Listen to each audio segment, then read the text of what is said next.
May it please Lordships. I wish to mention item number 2 and 3, my lord. Since the item number 1 is for delivery of judgment, my lord, item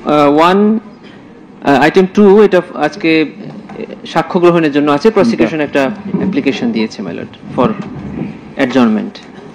Adjourned. My lord, next date may be 25th of this month. And item 3, my lord, pursuant of your lordship's order, accused R.A.M. Obaidul Muqtadi Rashid Chowdhury has been produced before this tribunal today. তাকে আজকে CW মূলে কাস্টডিতে প্রেরণের committed to the custody. Much obliged, your lordships. আপনার date next date হচ্ছে 14th December, এটা fix আছে আগে থেকেই। আইটেম 3 নেক্সট ডেট আগে থেকেই ফিক্সড আছে, আর আইটেম 2 এর নেক্সট ডেট আমরা 25 তারিখে চাচ্ছি। 25 তারিখ, ঠিক আছে। Much oblige.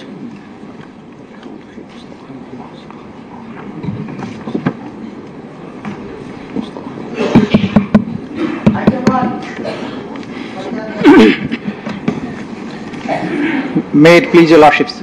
My lord, in this item we are, on behalf of the prosecution, we are here for receiving the judgment, and I beg your lordships very kind permission as per section 9A2 for broadcast of the session, my lord. Including dais? No, excluding the dais. Much obliged, your lordships.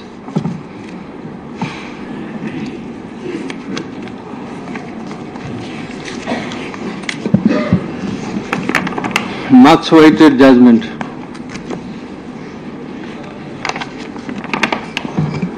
Before inserting, reading out the judgment,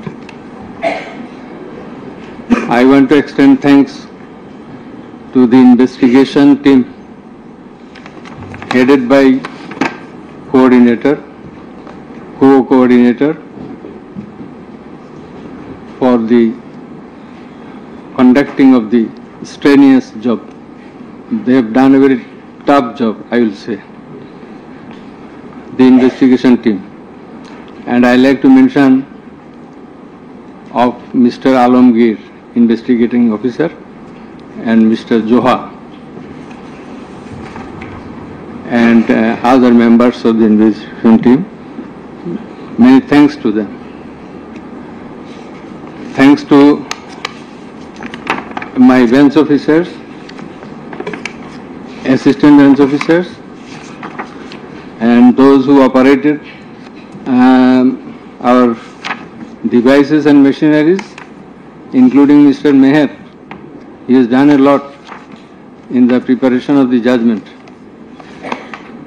I also like to extend thanks to my registry, to all the staff, and to the respected journalists who have been working very hard to collect the informations of this tribunal during the last a long period. And we are very much thankful, grateful to the members of the martyrs and those who have been injured, who have lost their eyes, their skulls, their nose, teeth, legs, hands, handicapped. In spite of being handicapped, they attended the court, they deposed in the court, and they assisted in the running of the trial of the case. We are thankful to our police personnel and all other security staff, BGB, SB, DB, Metropolitan Police, and all others. And many thanks to those who have come to depose in the court. And very much thankful to the prosecution. The learned prosecutor, Mr.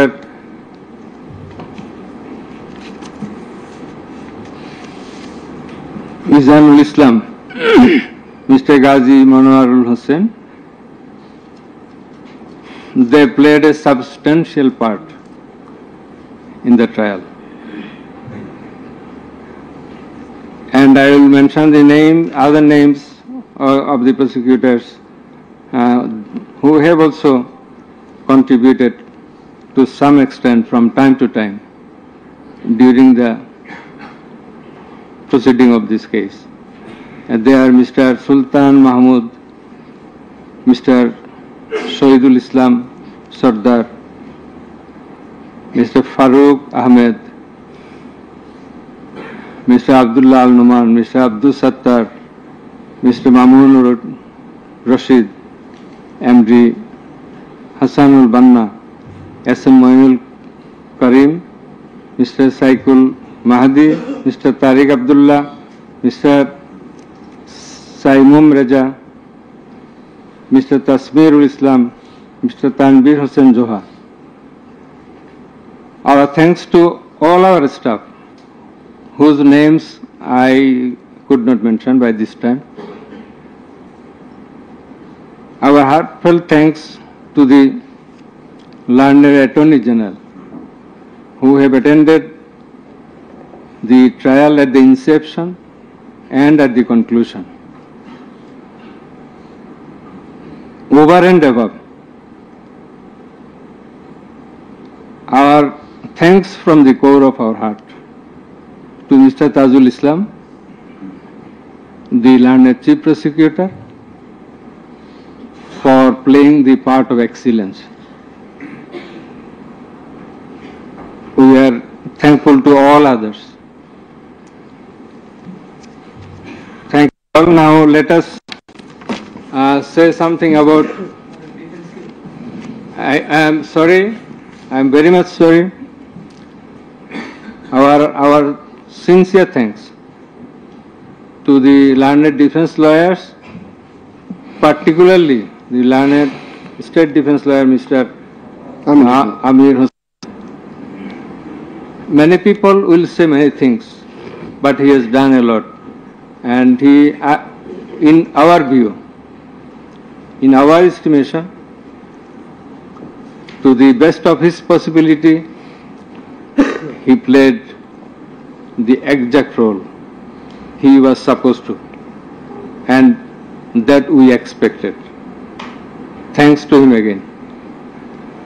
And if anyone is left, sorry that we do not by this time recollect. Our thanks to the learned Attorney General again for his kind presence. We are sorry for being late because many things are connected in the preparation of the judgment. This is a very big matter. For the last couple of days, we could sleep very little, and we had to work continuously for 10 to 12 hours every day.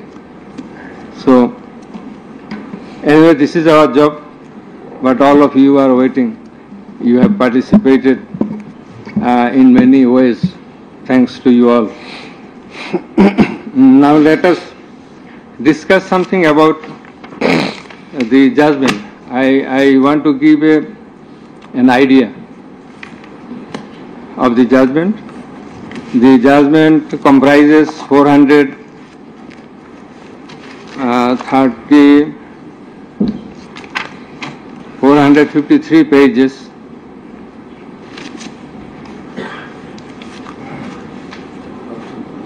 and it consists of 6 parts.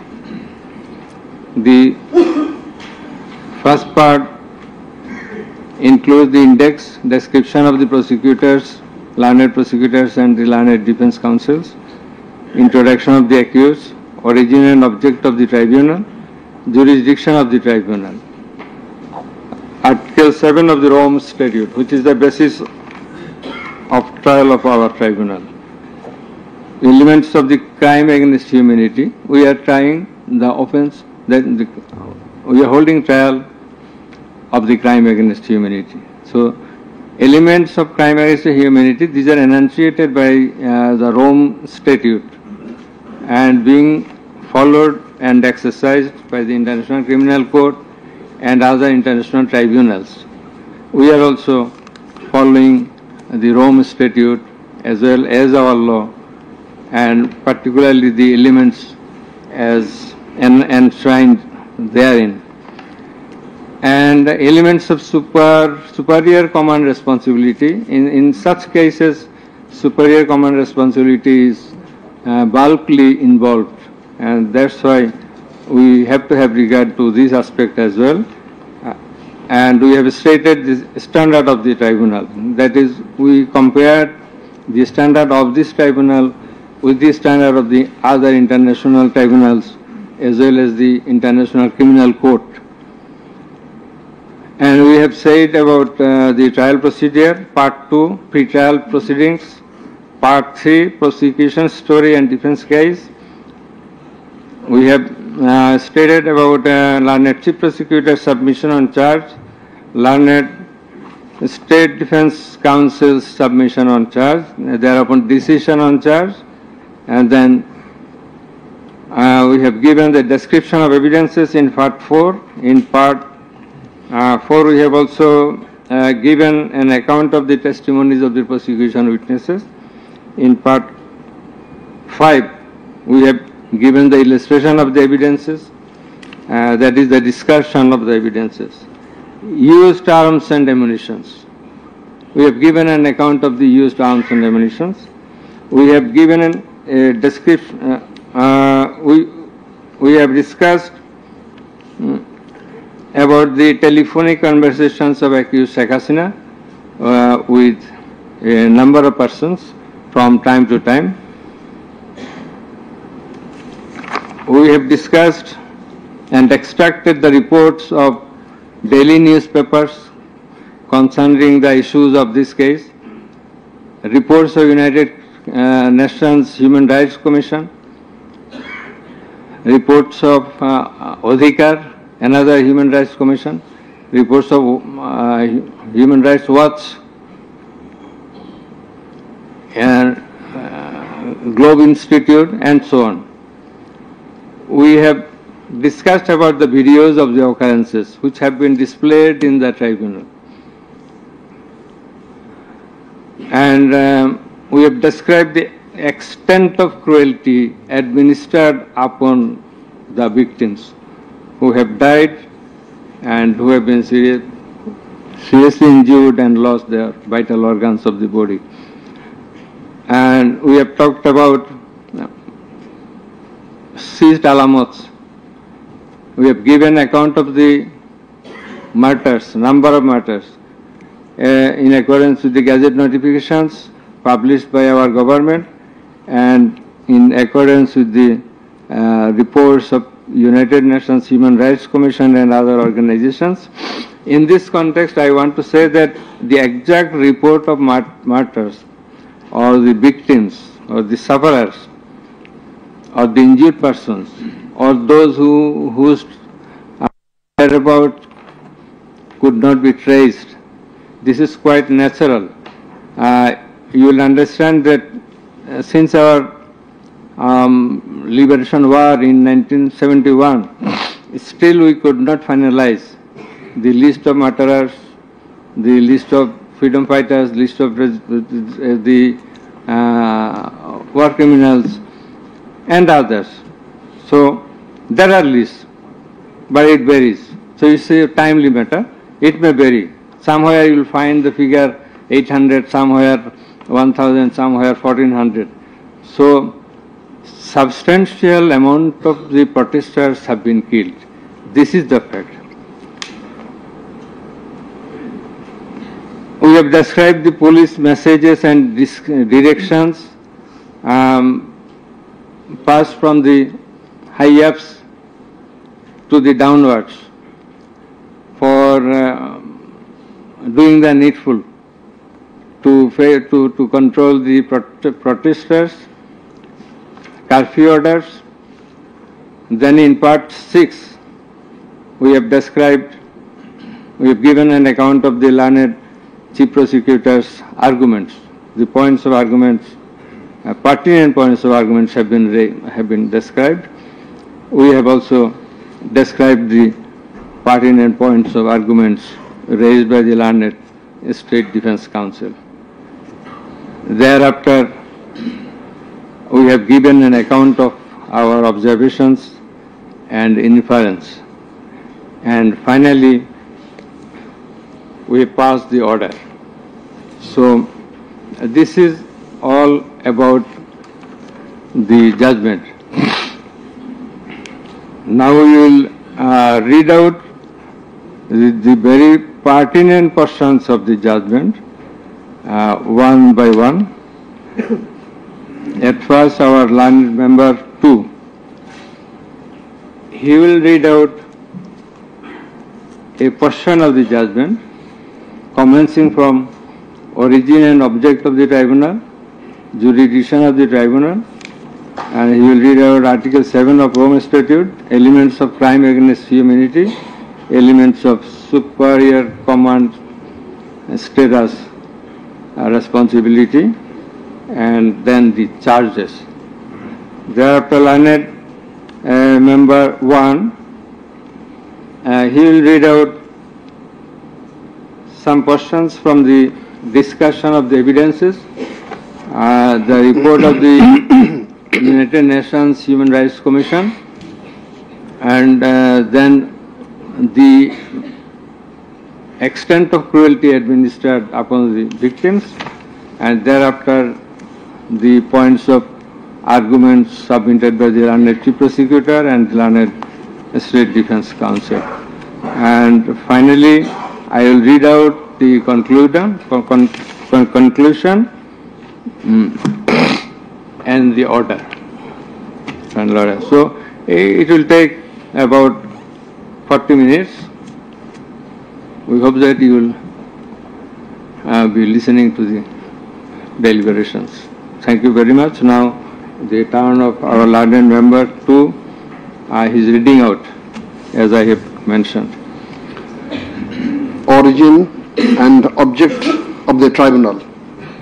The International Crimes Tribunal has been established under the International Crimes Tribunal Act 1973 to provide for the detention, prosecution and punishment of the persons for genocide, crimes against humanity, war crimes and other crimes under international law committed within or beyond the territory of Bangladesh, whether before or after commencement of the Act.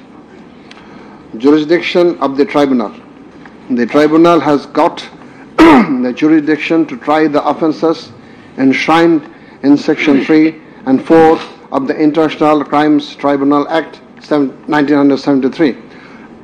Section 3 provides, a tribunal shall have the power to try and punish any individual or group or individuals, organization or any member of any discipline force, auxiliary force or intelligence agency who, irrespective of his nationality, commits or has committed within or beyond the territory of Bangladesh, whether before or after the commencement of this Act, any of the crimes mentioned in its subsection 2.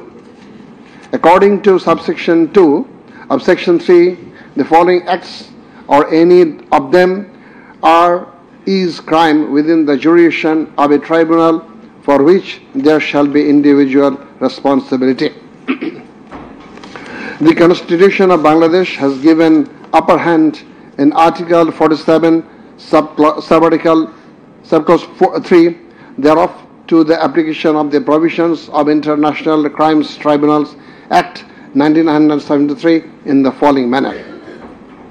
Notwithstanding anything contained in this Constitution, no law nor any provision thereof providing for detention, prosecution or punishment of any persons who is a member of any armed or defense or auxiliary forces or any individual group of individuals or organization, or who is a prisoner of war for genocide, crimes against humanity, or war crimes and other crimes and crimes under international law shall be deemed void or unlawful, or ever to have become void or unlawful on the ground that such law or provisions of any such law is inconsistent with or repugnant to any of the provisions of the constitutions. Crime against humanity, namely murder, extermination, enslavement, deportation, imprisonment, abduction, confinement, torture, rape, sexual exploitation, enforced disappearance, human trafficking, sexual slavery, enforced prostitution, forced pregnancy, enforced sterilization or other inhuman acts when committed as part of a widespread or systematic attack direct against any civilian population with knowledge of the attack, or persecutions on political, racial, ethnic or religious grounds, whether or not in violation of the domestic law of the country were perpetrated. Section 4 provides as follows: any individual or groups of individuals or any member of any disciplined force, auxiliary force or intelligence agency who commits a crime within the jurisdiction of the tribunal shall be responsible and liable for a punishment. Any commander, superior officer or leader who orders, permits, acquiesces, incites or participates in the commission of any of the crimes specified in Section 3 or is connected with any plans or activities involving the commissions of such crimes, or who fails or omits to discharge his duty to maintain a discipline or to control or supervise the actions of the persons under his command or his subordinates, whereby such persons or subordinates or any of them commit any such crimes, or who fails to take necessary measure to prevent the commission of such crimes.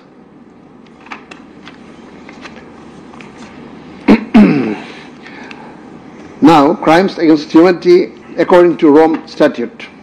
For the purpose of this statute, crime against humanity means any of the following acts when committed as part of a widespread or systematic attack directed against any civilian population with the knowledge of the attack. A. Murder. I am reading the relevant ones. Murder, torture, other inhuman acts of a similar character intentionally causing great suffering or serious injury to body or to mental or physical health. The core offense in the instant case is the crime against humanity. Thus, we have to see what elements are required to constitute this crime. In Section 4 of the Act, there must be an attack. B. The attack must be widespread or systematic. C. The attack must be targeted a civilian population. D. The attack must be within the knowledge of the superior, or the superior should have known of the attack in order to hold him or her liable for the crime. The superior must have been in the control over the concerned subordinates. Elements of superior command responsibility. From the jurisprudence and eminent from the international crimes tribunals, it is generally agreed that 4 elements must be proven for a person to be held responsible as superior. The elements are: 1. An international crimes must have been perpetrated by someone other than the accused. 2. There existed a superior-subordinate relationship between the accused and the perpetrator. 3. The accused as a superior knew or had reason to know that the subordinate was about to commit such crimes or had done so. 4. The accused as a superior failed to take the necessary and reasonable measure to prevent such crimes or punish the perpetrator. Section 4, subsection 2 of the International Crimes Tribunal Act provides that any commander or superior officer who orders, permits, acquiesces or participates in the commission of any of the crimes specified in Section 3 or is connected with any plans and activities involving the commission of such crimes, or who fails or omits to discharge his duty to maintain discipline or to control or supervise the actions of the persons under his command or his subordinates, whereby such persons or subordinates or any of them commit any such crime, who fails to take necessary measures to prevent the commission of such crime is guilty of such crimes. Now, I am going to read the charges. On the point of the jurisdiction of this tribunal raised by the learned State Defence Council, it may be noted that there is no scope in law to raise such question, since question of jurisdiction of the tribunal is barred by Section 24 of the International Crimes Tribunal Act. Regarding the allegations against the accused, he merely made flat denials thereto, without showing anything subsistence contrary to the acts complained of. On the other hand, on perusal of the formal charges and the documents submitted therewith, and also in consideration of the submission of the learned Chief Prosecutor and the learned State Defence Council, it has been made to appear to us that there are sufficient grounds for framing charges against the accused under Section 3, subsection 2, read with Section 4 of the Act. On hearing both sides, 5 charges were framed against accused Sheikh Hasina individually, and separate 5 charges were framed against accused Asaduzzaman Khan Kamal and Chaudhry Abdullah Al Mamun jointly. But on scrutiny of the documents and examination of the witnesses of the tribunal, deems to condign to reshape the charges to reshape the charges for ends of justice, and accordingly the same charges framed earlier have been modified in the following manner. Charge number 1.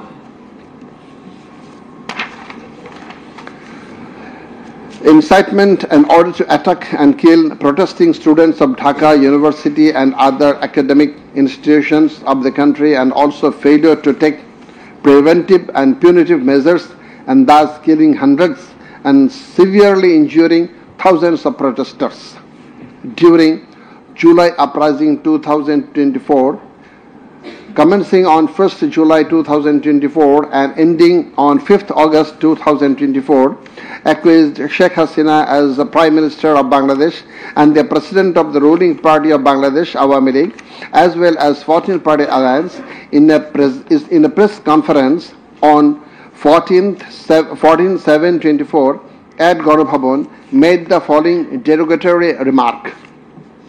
মুক্তিযোদ্ধার নাতিপুতিরা চাকরি পাবে না তো কি রাজাকারের নাতিপুতিরা চাকরি পাবে? If the grandchildren of freedom fighters should not get jobs, should the grandchildren of Rajakars get it?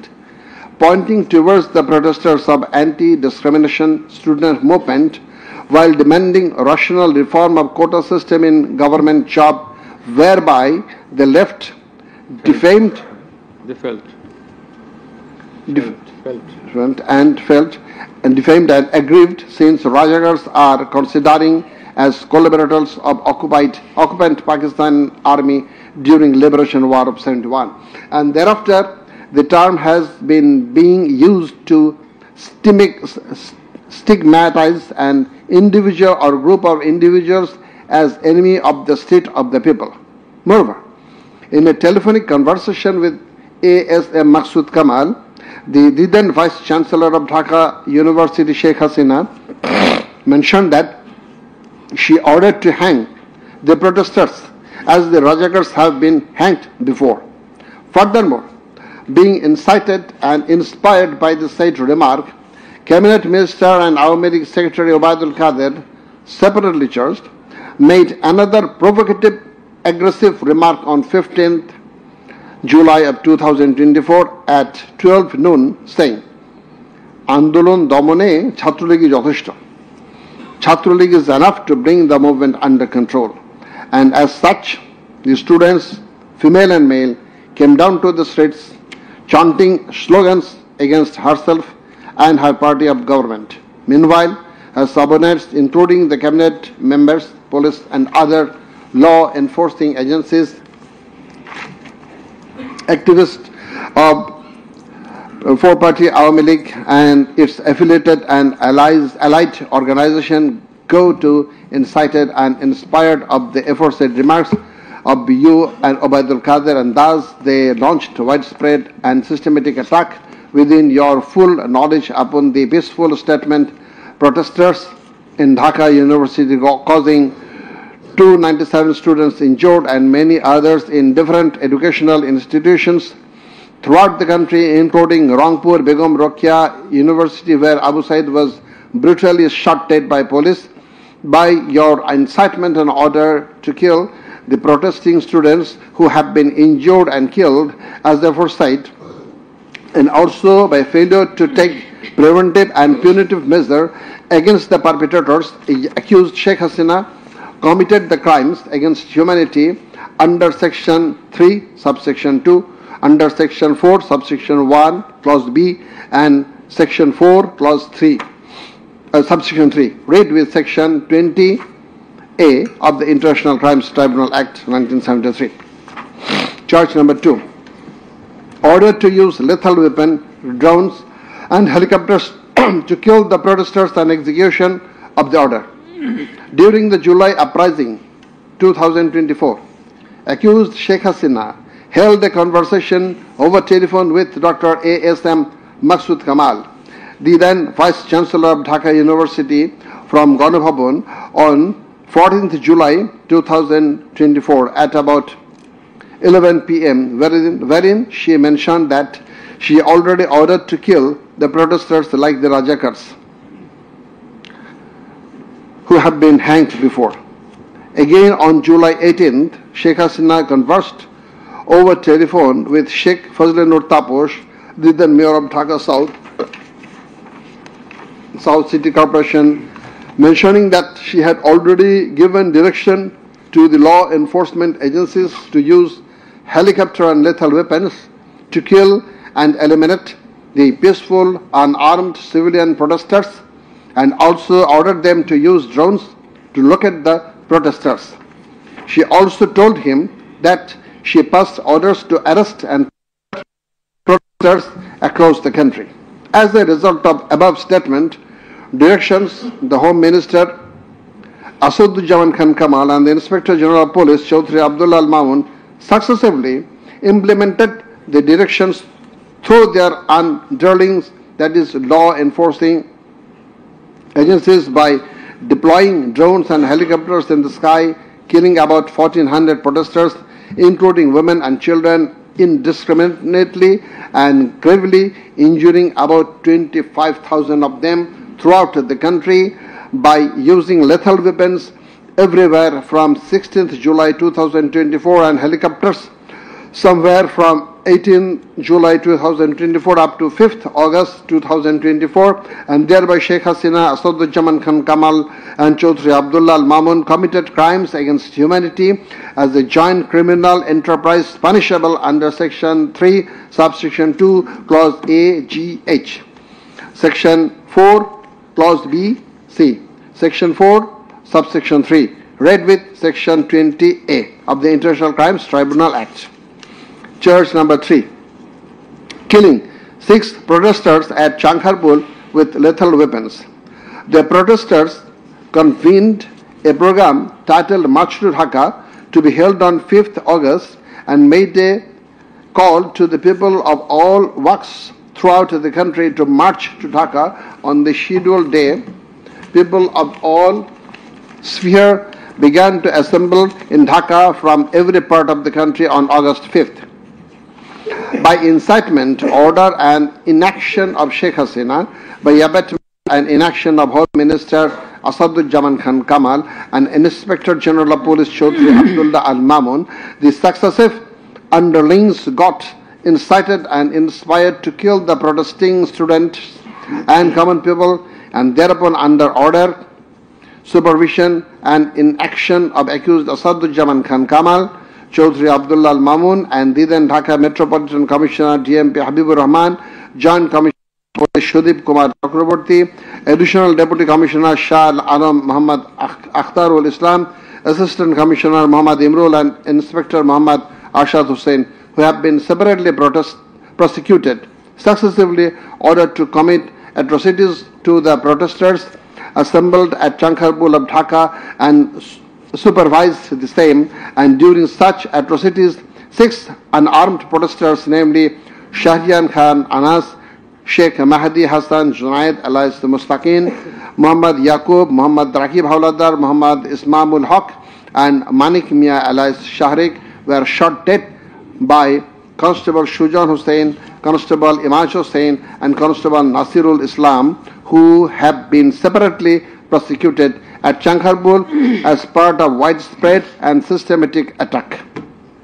The aforesaid killings took place pursuant to the order of Prime Minister Sheikh Hasina, within her full knowledge and under order, supervision and within the knowledge of Home Minister Asaduzzaman Khan Kamal and Inspector General of Police Chaudhry Abdullah Al Mamun, and by such killings they committed crimes against humanity as joint criminal enterprise by order, abatement and inaction to prevent and punish the perpetrators under Section 3, Subsection 2, read with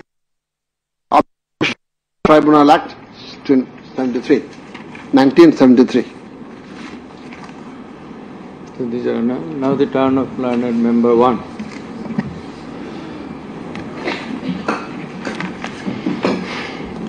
It transpires from the prosecution witnesses deposed in corroboration of the facts of incitement and order of accused Sheikh Hasina to deploy drones and helicopters and also to use lethal weapons to kill the protesters.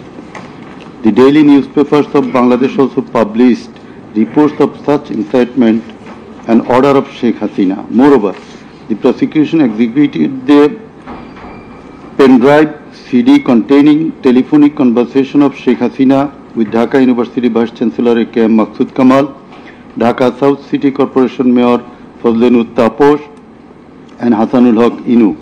The concerned device containing the said conversations have been played in the tribunal, and thereupon we find that in the conversation with the Dhaka University Vice Chancellor A.S.M. Maqsood Kamal, accused Sheikh Hasina mentioned that she already ordered to hang the students as Radhakars have been hanged.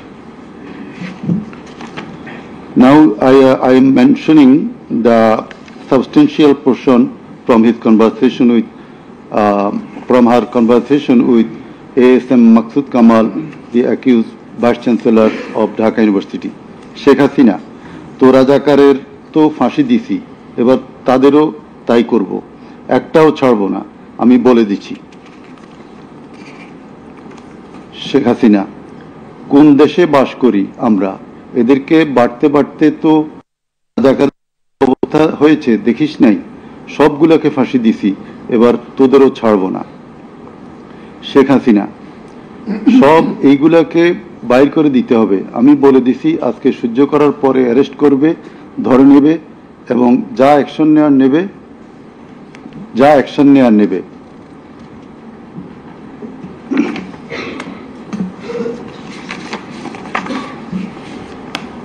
Then it also appears from the conversation with Dhaka South City Corporation Mayor Fazlenut Taposh, accused Sheikh Hasina told him that she ordered to kill the protesting students by using helicopters and lethal weapons.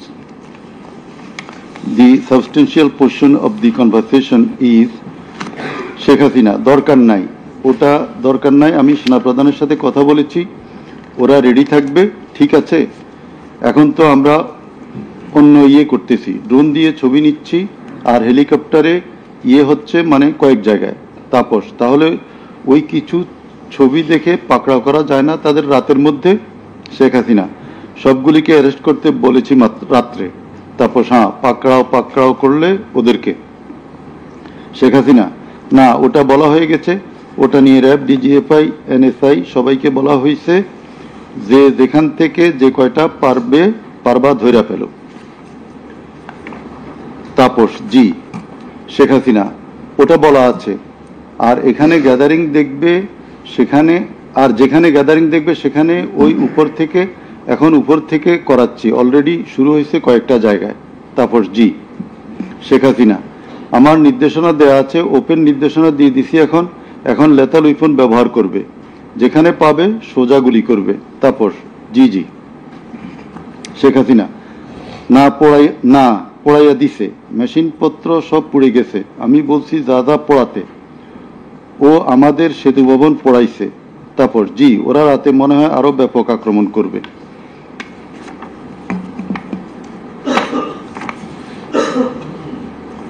In the conversation with the Hasanullah Inu, accused Sheikh Hasina mentioned of bombing upon the protesters from the helicopter. The substantial portion, relevant portion from the conversation. Sheikh Hasina, না আমি বলছি ক্যাজুয়ালিটির দরকার নাই, ওরা barricade নিয়ে আছে তো ঠিক আছে, আকাশ থেকে নামবে, তখন দুই পাশ দিয়ে ধরবে, মেসেজটা দিয়ে দিতে পারেন যে সেনা পাঠানো হচ্ছে আর হেলিকপ্টার দিয়ে সোজা বম্বিং করা হবে, র্যাবের হেলিকপ্টার দিয়ে উপর দিয়ে মারবে। হাসানুল্লাহ কিনু, আপনি এই জামাত শিবিরের মেরুদণ্ডতা আবার ভেঙে দেন ঢাকা শহরে। শেখ হাসিনা এক্কেবারে। শেখ হাসিনা হ্যালো। হাসানুল্লাহ কিনু হ্যালো, জি আসসালামু আলাইকুম, আমি ইনু বলছিলাম। হ্যালো। শেখ হাসিনা হ্যাঁ বলেন। আচ্ছা আমি এটা স্ক্রলে দিয়ে দিতে বলছি যে তোমরা ছাত্ররা সব ঘরে ফেরো, গার্ডিয়ানদেরকে বলছি এইখানে কিন্তু জঙ্গি হামলা হয়েছে। হাসানুল্লাহ কিনু হ্যাঁ এটা রাইট। শেখ হাসিনা না এটা আমাকে বেশ কিছু আন্তর্জাতিক পাইছি, তারা এটাকে জঙ্গি হামলা হিসেবে কনসিডার বলতেছে। হাসানুল্লাহ কিনু হ্যাঁ জঙ্গি হামলাই হয়েছে, এই কার্ডটা খেলবো আমরা এখন। শেখ হাসিনা না কার্ড খেলা না, এটা আমি আগে করি নাই, কিন্তু আমাকে আন্তর্জাতিক সংস্থা থেকে মেসেজটা দিচ্ছে যে এটা জঙ্গি হামলা।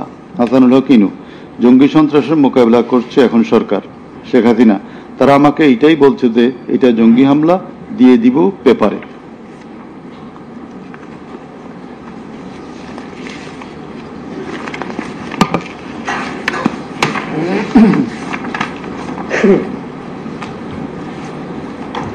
Reports of international and national organizations.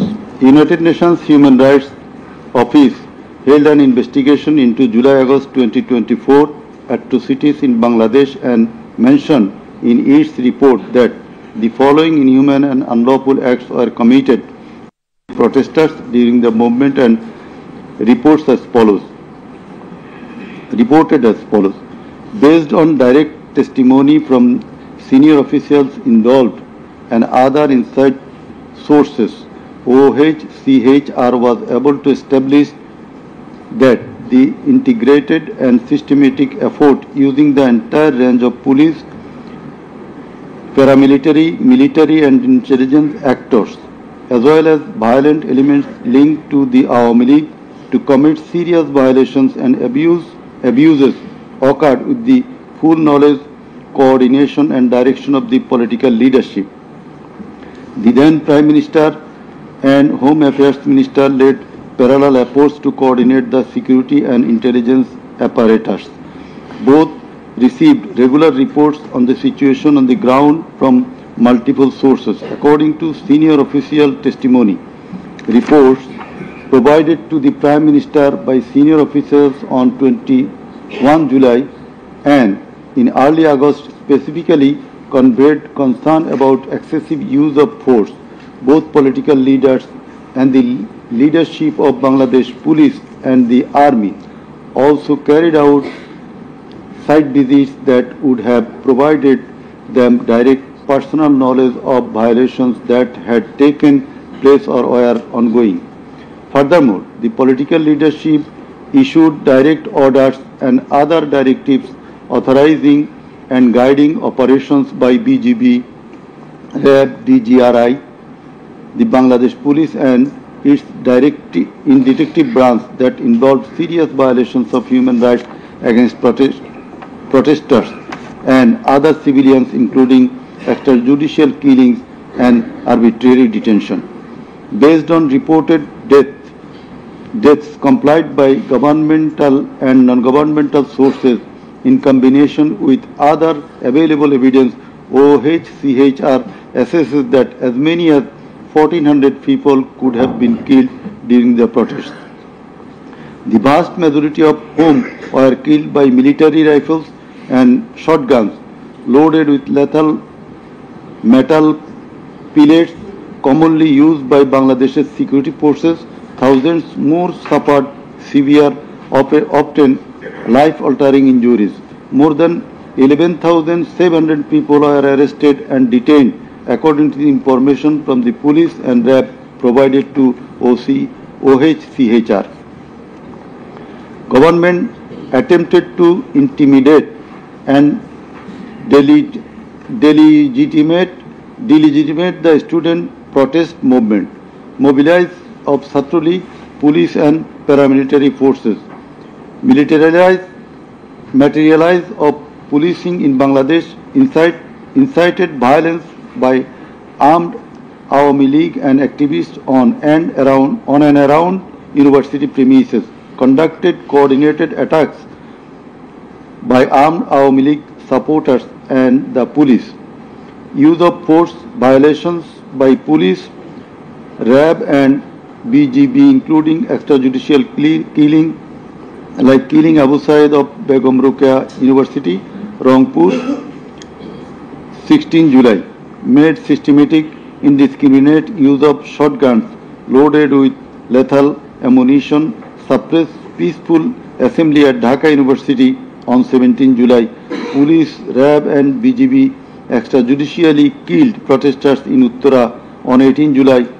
Disproportionate and indiscriminate use of firearms in response to violent unrest, indiscriminately shooting in Rampura and Badda by BGP and police on July 19, violently cleared the Dhaka-Chattogram highway in Jatrabari on between 16 to 21 July. Extrajudicial killings to suppress the march to Dhaka on August 5 involved the army, who shot at protesters at Jamuna Future Park on 5th August 2024, used helicopter to intimidate and deploy possibly unlawful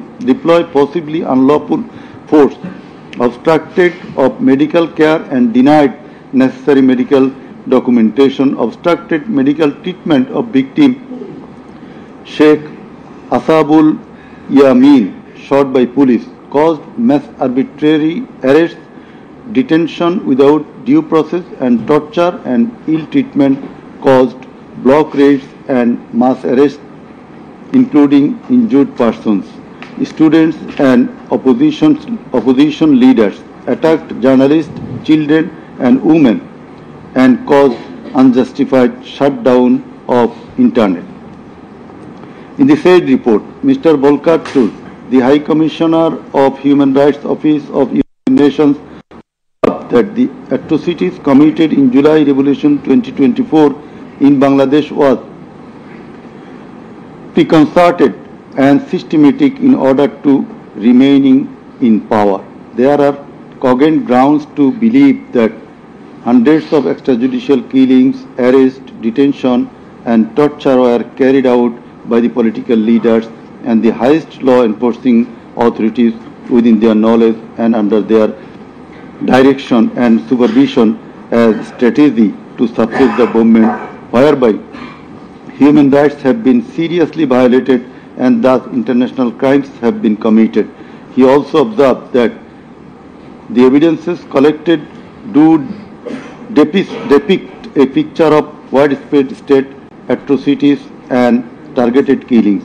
He further remarked that such atrocities ought to be brought under accountability. There are many other similar reports by the Global Institute International Truth and Justice Project, Bloodshed in Bangladesh, World Report 2025 of Human Rights Watch. Then we are going to videos of the occurrences. It appears from the Caesar list contained in Volume 4,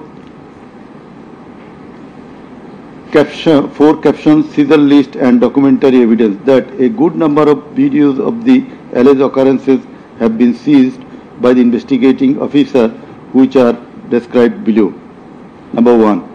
A video of 1 hour 23 minutes and 5 seconds showing a press conference dated 14 July 2024 of accused Sheikh Hasina after her return from China, in which she, in answer to a question of one journalist, angrily remarked, pointing towards the protesting students, মুক্তিযুদ্ধের বিরুদ্ধে আর মুক্তিযোদ্ধার বিরুদ্ধে এত ক্ষোভ কেন?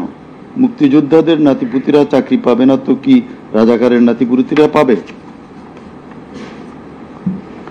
Number 2, a video of 35 seconds dated 15 July 2024 showing protest of the agitated students of Dhaka University at midnight against the remark of Sheikh Hasina made in the press conference dated 14 July 2024 pointing towards the protesting students. Number 3, a video showing the remark Rajakarder jawab debe Chhatrolig.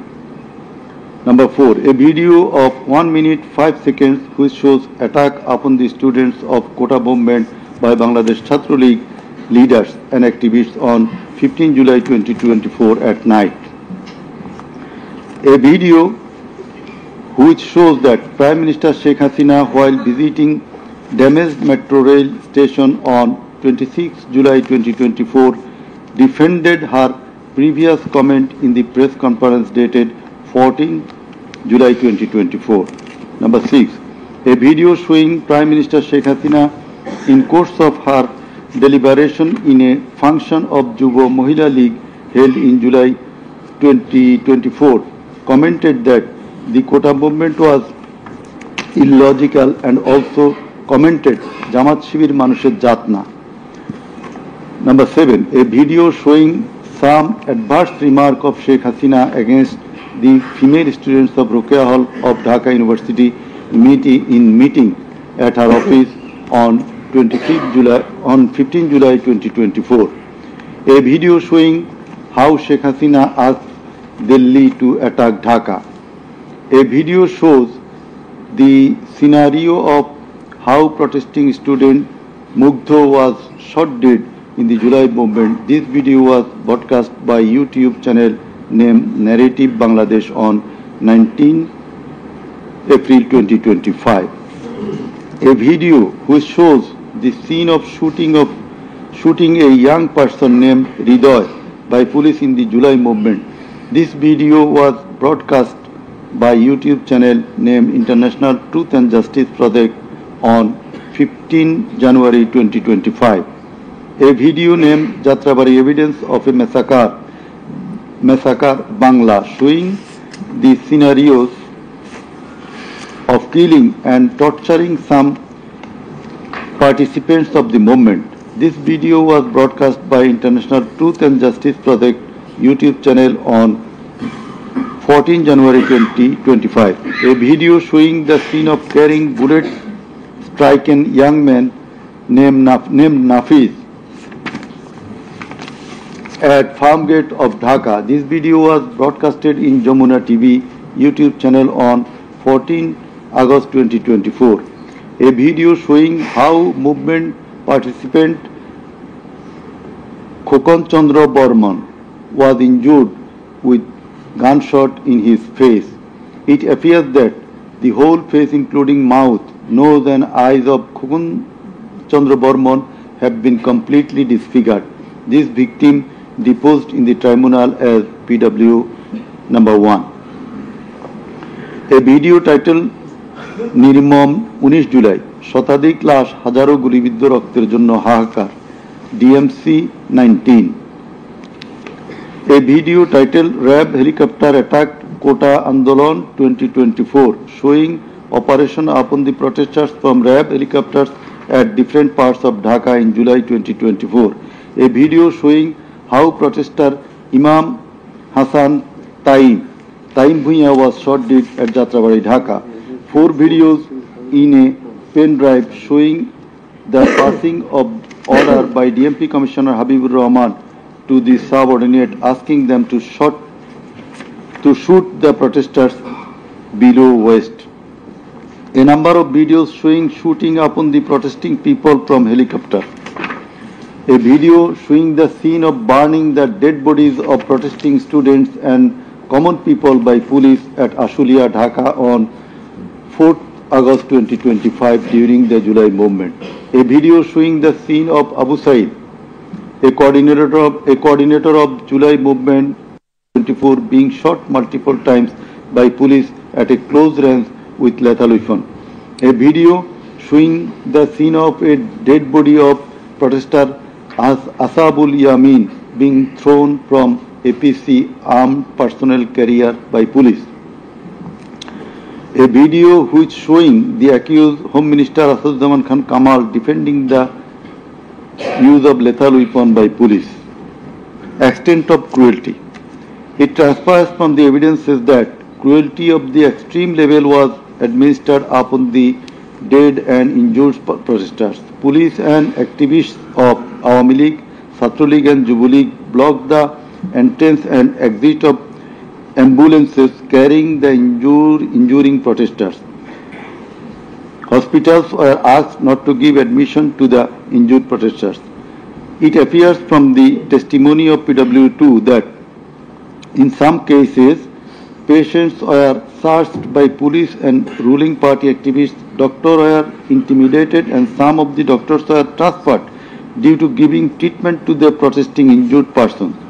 PW3 Parveen deposed that she found an injured young man shouting, save me, under Jatrabari flyover. Blood was coming out from both of his eyes.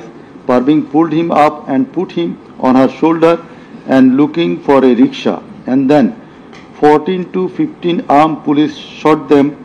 The injured man, being hit by bullets, fell down from her shoulder.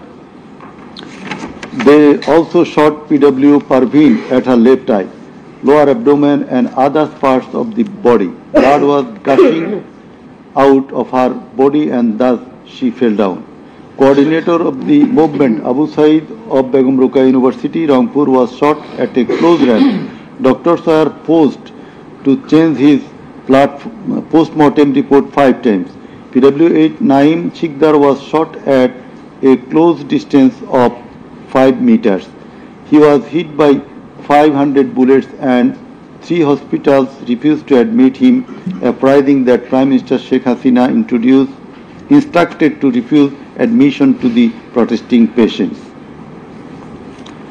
PW8 also said that Chhatra League activists were searching him and as such he was hidden in separate room by the doctors. It is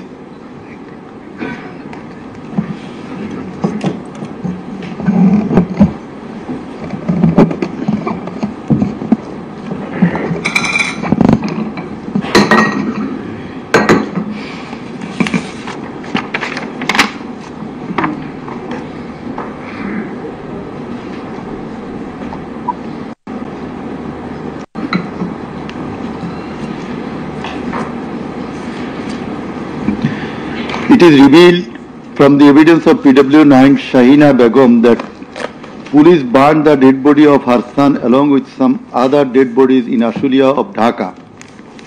PW10 MD Enab Nazez Zaki also stated that his son was killed and then the dead body was burnt by police in Ashulia.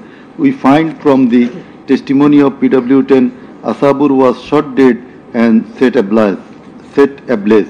It appears from the testimony of PW13 Dr.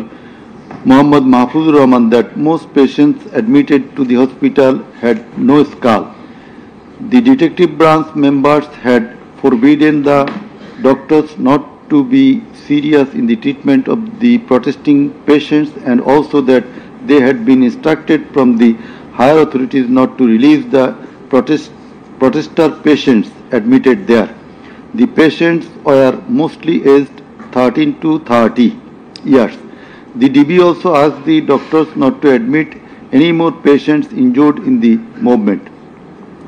This witness also said that in order to hide the injured patients from the sight of DB personnel, the doctors adopted some tactic like changing the names of the patients and the type of injury in the admission register and recording road accident or other reasons instead of bullet wounds.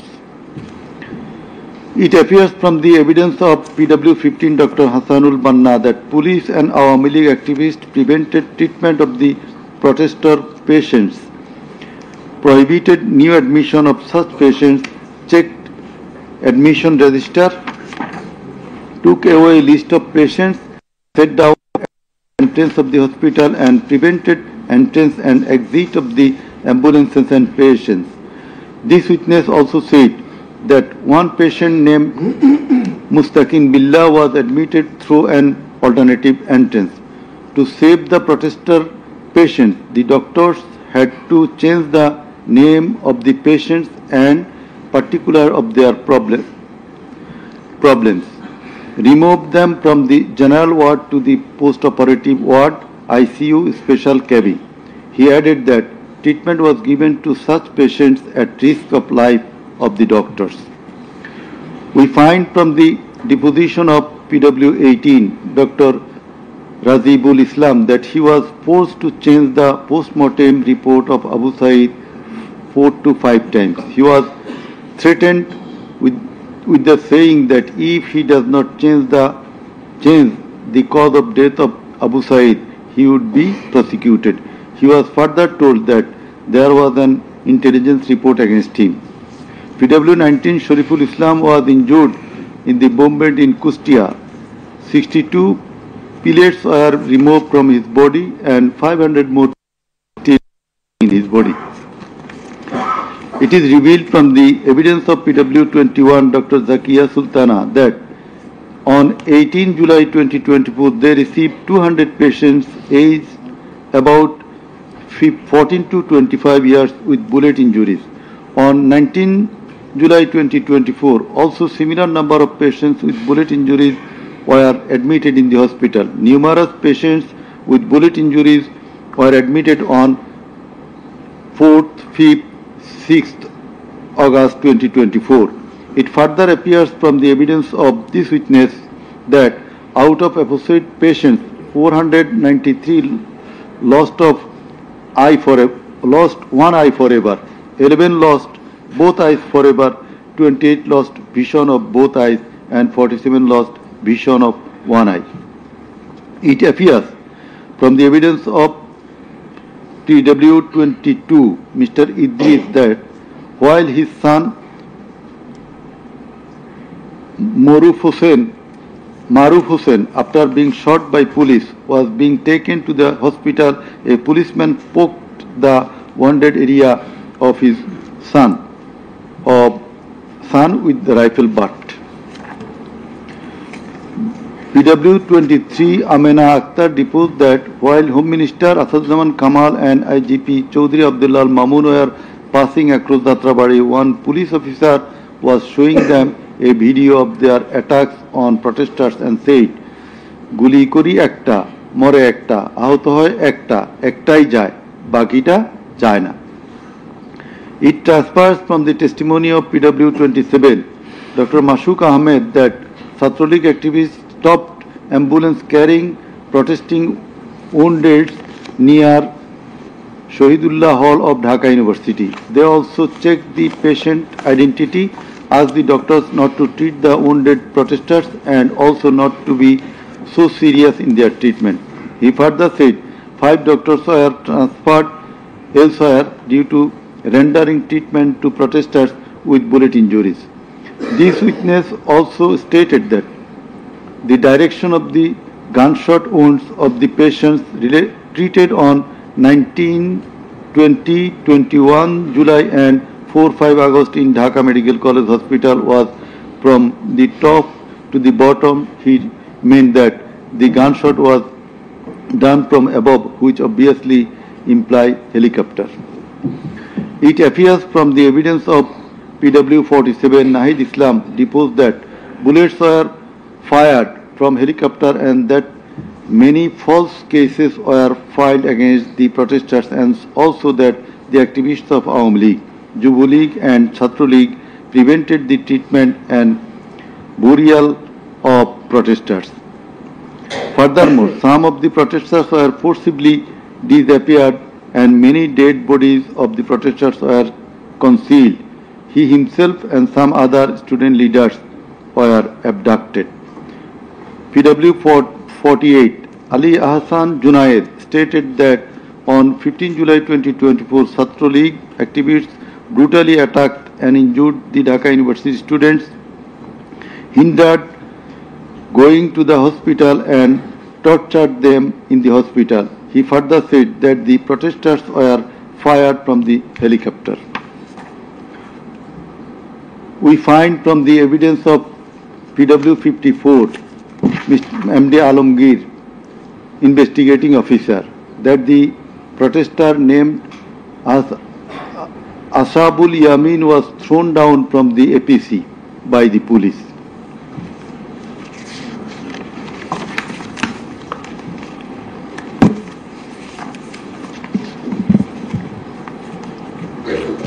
Summing up by the learned Chief Prosecutor.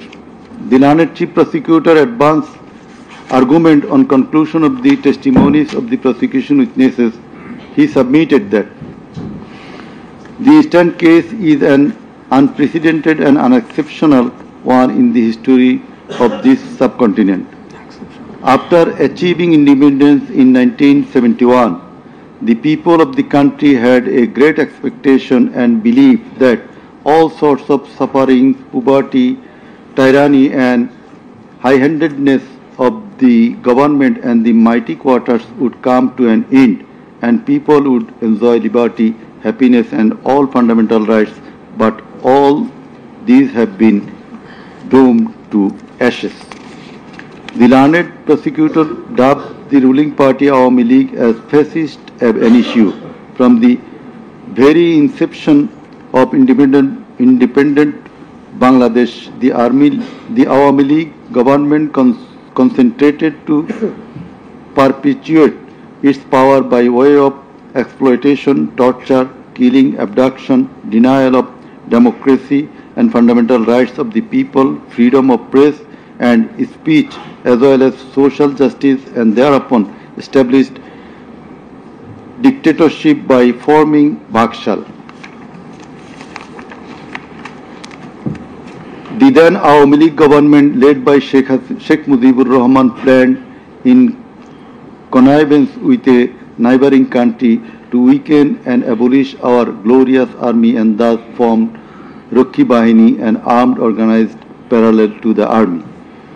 In the like way, after coming to the power in 2008, accused Sheikh Hasina's government committed the same acts like torture, abduction, killing, false prosecution, imprisoning, confinement, enforced disappearances, so dominated judiciary, restricted the freedom of press and freedom of speech.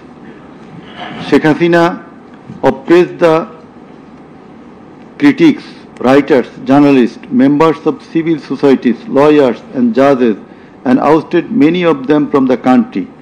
The then Chief Justice Sheikh S.K. Sinha, eminent writer and journalist as well as historian Mahmudur Rahman, politician and journalist Pinaki Bhattacharya, Shafiq Rahman, Ilyas Hussain, Kanak Sarwar, Mushfiqul Fazl Ansari, Oliullah Numan, Shahed Alam, Jawad Nirjor, Tasneem Khalil, Julkarnain Shaer, Barrister Abdul Razzaq were driven out of the country for speaking the truth and criticizing the government's misrule, oppression and loopholes. In 2008, with Sheikh Hasina's conspiracy as that of her father, 57 senior army officers, while an deputation in Bangladesh Border Guard, that is BGB, were killed in an official congregation of Pilkhana BGB headquarters by the Awami League leaders and loyal army officers. Thereafter no action was taken against those killers. In 2013, the law enforcers and the ruling party activists killed hundreds of innocent young and underage madrasa students in a congregation arranged by Islamic organization Hefazat-e-Islam at Shapla Chattor, Dhaka, without any cogent reasons, and thereafter no action was taken against the killers. For perpetuating her power, accused Sheikh Hasina politicized judiciary, army, law enforcing agencies, bureaucracies and all other departments and made them subservient of herself and her government.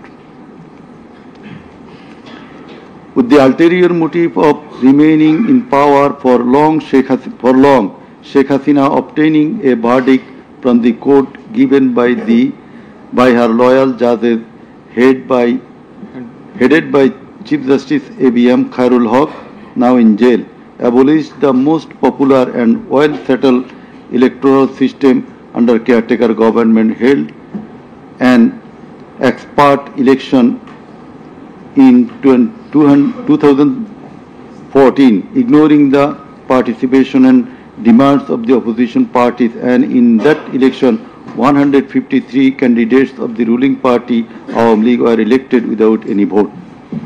Again, a farcical election was held in 2018, in which ballot boxes were filled up in the night preceding the day of election, without carrying the demands of the opposition parties for holding election by a caretaker government for the sake of security, fairness and transparency. Accused Sheikh Hasina held another farcical ex-party election known as dummy election in January 2024 without allowing the political parties to participate. In 2024, the students launched a movement claiming reformation in the quota system in government jobs. They particularly demanded reduction of quota to 5% from 56%. Instead of fulfilling the demand of the students or speaking with them on the issue, Sheikh Hasina, in a press conference on 14 July 2024, made a derogatory comment pointing towards the students of quota movement, saying, "Mukti Juddhar nati putira chakri pabe na to ki Rajakarer nati putira chakri pabe." Whereupon the student of Dhaka University got extremely agitated and assembled at Raju Bhaskurjo in front of TSC of Dhaka University, where they protested against Sheikh Hasina's humiliating comment and demanded her apology. Meanwhile, Awami League Secretary and Cabinet Minister Obaidul Qadir and Chhatra League Yuva League leaders stated in their party meeting that Chhatra League was enough to control the protesting students, and thus the agitation spread out in all other educational institutes throughout the country. The armed activists of Chhatra League and Yuva League attacked all on a sudden upon the protesting students with deadly weapons at the midnight, causing 297 of them injured and hospitalized. Moreover, the said terrorists hindered the injured students from going to the hospital, and furthermore, they also attacked the injured students in the hospital. From 16 July 2024, the Chhatra League and Yuva League terrorists, along with the law enforcers, killed and injured many students at various parts of the country. On 16 July 2024, as part of the widespread and systematic attack, student Abu Said of Rangpur Begum Ruqayya University was repeatedly shot at a close range by police, causing his death and also injured many protesting students. Accused Sheikh Hasina ordered the law enforcers and the activists of Awami League, Chhatra League and Yuva League to use drone, helicopter, lethal weapons to kill the protesters, and accordingly, from 18 July to 1st August 2024, they killed hundreds of protesters and injured thousands throughout the country by using drone, helicopter and various types of lethal weapons. As part of the widespread and systematic attack in pursuance of the incitement and order of accused Sheikh Hasina and direct participation, abatement order and supervision of accused Asaduzzaman Khan Kamal and Inspector General of Police Chaudhry Abdullah Mamun, 6 protesters were brutally killed and many were seriously injured with lethal weapon by police at Sankarpur on 5th August 2024. Similarly, the law enforcers and activists of Awami League, Chhatra League and Jubo League killed 6 persons at Ashulia with lethal weapons on 5th August 2024. One of the 6 was unidentified. After being shot dead, police inhumanly burned the dead bodies. Before being burned, the dead body, unidentified protesters was alive. The learned chief prosecutor submitted that the family members of the martyrs, the injured victims and other witnesses proved the aforesaid occurrences. The said occurrences were also recorded in videos and audios which have been played in the tribunal. The conversations recorded in DVD, CD and the videos of the occurrences have been examined by the CID experts who found that the said conversations and videos are not generated by artificial intelligence. In addition to the incitement, order, participation of the accused in the alleged atrocities, the accused are liable for their abstention from taking measures for the prevention of the same or taking any punitive measures against the doers thereof. Being the Prime Minister, accused Sheikh Hasina was the Supreme Commander of the law enforcing agencies, inclusive of the Home Minister and the Inspector General of Police, and as such, the crimes against humanity in question could not take place without the involvement, express or tacit of them. The learned chief prosecutor added that the movement of the students continued for 36 days, during which, as stated herein before, hundreds of protesting students and common people were killed and thousands were seriously injured, most of whom became permanently handicapped and blind. But accused Prime Minister Sheikh Hasina and the other accused and none of the government authorities or the leaders of the ruling party Awami League expressed concern or remorse for such atrocities so far.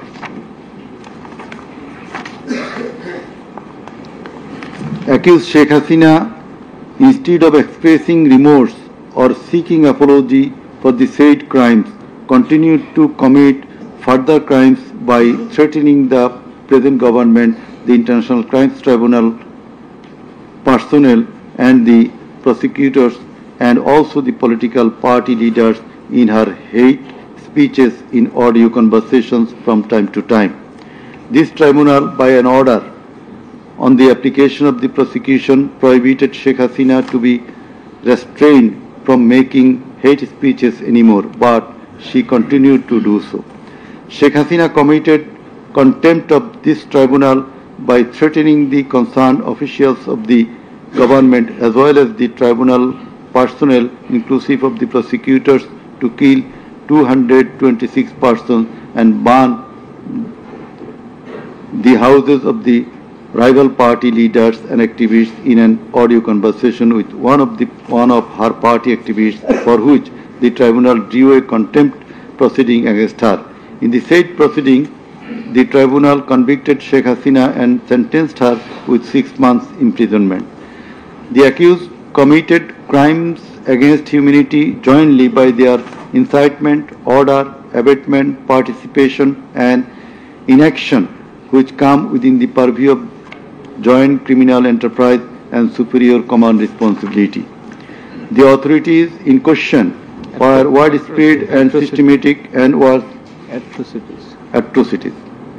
The atrocities in question were widespread and systematic, and it was directed against the civilian population.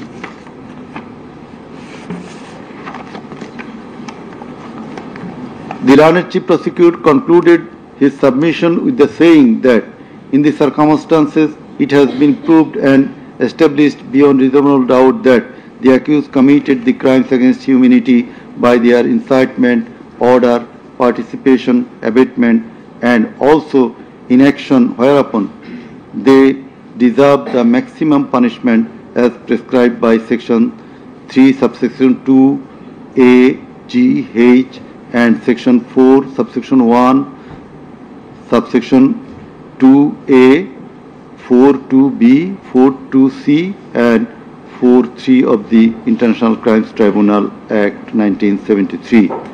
He added that the evidences against the accused are so strong and adequate that if they are tried in any other court or tribunal in the world, they would be awarded the maximum punishment.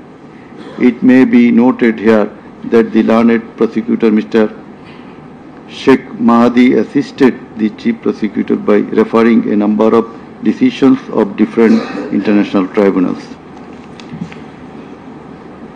In the summing up session, the learned Attorney General of Bangladesh appeared and shared the concluding submission. In his submission, the learned Attorney General referred to the conviction and sentence of many of the heads of government and states in the world for their commission of crimes against humanity, and thereupon he asked for awarding maximum punishment to the accused of the instant case so that no other Prime Minister or the head of state recur such atrocities in the days to come.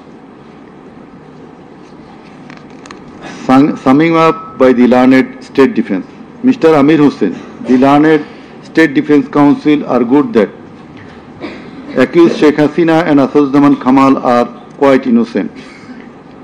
The accused did not incite or order or participate or abet the commission of the crimes against humanity in question. The trial itself against the accused under the International Crimes Tribunal Act 1973 is unlawful since the act was passed for the purpose of trial of the persons who committed genocide in 1971. Allegedly, the atrocities spread throughout the country, but the prosecution failed to examine witnesses of all the districts where atrocities took place.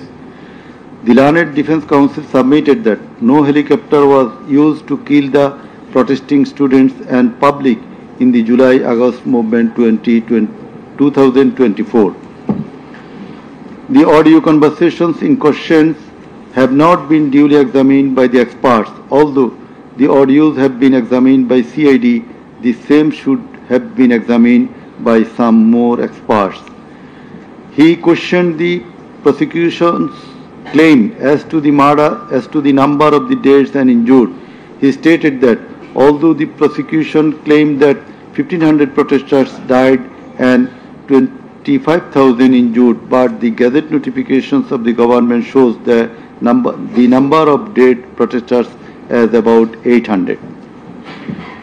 He emphatically asserted that accused Sheikh Hasina did neither incite nor order nor take part in the alleged atrocities or crimes against humanity. Mr. Amir Hussain vehemently opposed the words of the learned Chief Prosecutor terming Sheikh Hasina and Asaduzzaman Kamal as fascist. He also opposed the assertion of the learned Chief Prosecutor that Sheikh Hasina fled to Delhi due to the commission of the crimes against humanity by the wave of the mass movement.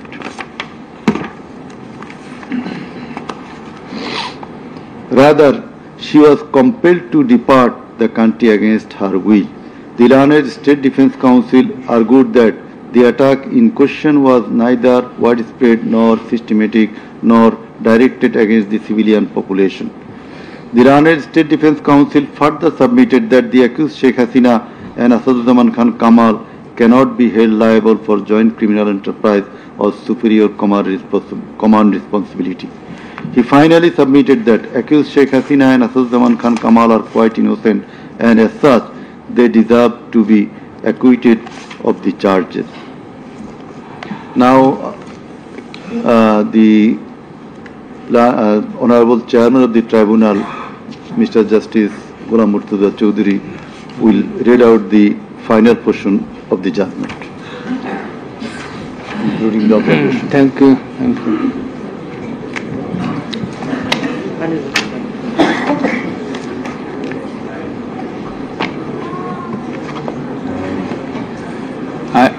I will start with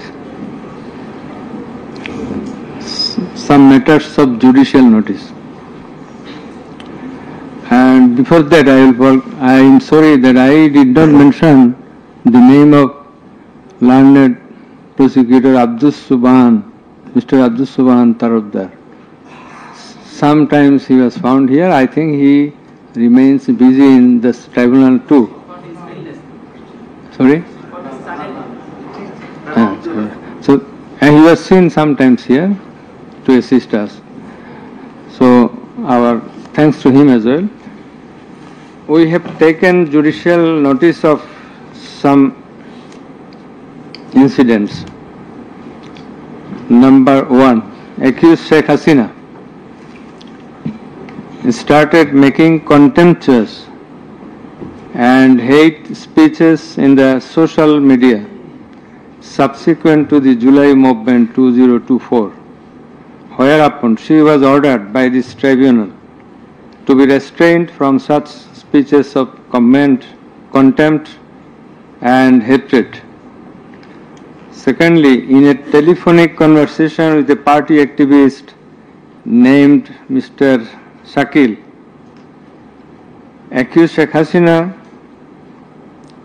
infringing tribunal's order made some hateful and contemptuous remarks, asking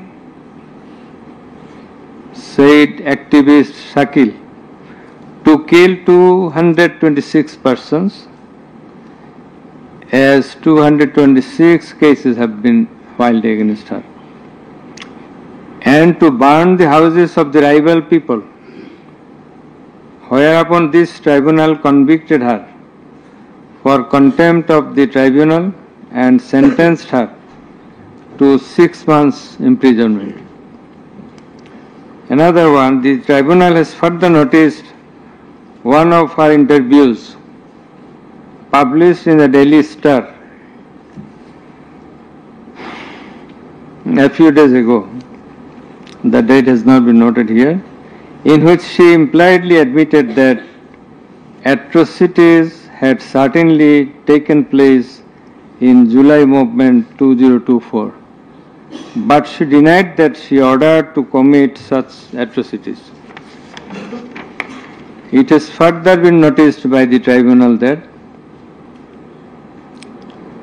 in another interview with a YouTube channel named Desh Samoy of India, accused Prime Minister Sheikh Hasina admitted her responsibility for the July 24 atrocities in the words, within quotation, as the leader of the country, I assume ultimate leadership responsibility. Furthermore, we have noticed that Sheikh Hasina made an interview with Delhi Anandabazar of India on 7 November 25, wherein she admitted her superior command responsibility.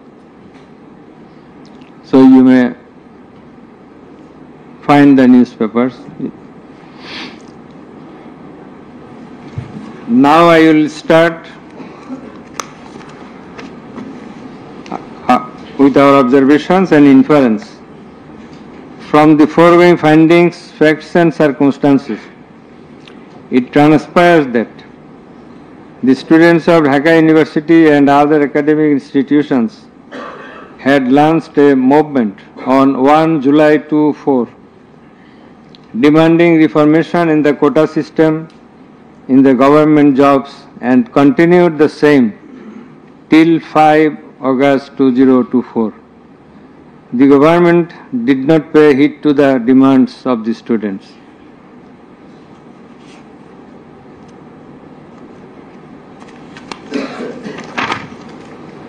Instead of listening to the students and fulfilling their demands, the then Prime Minister, accused Sheikh Hasina, undermined the movement and made a derogatory remark pointing towards the students, terming them Rajakars.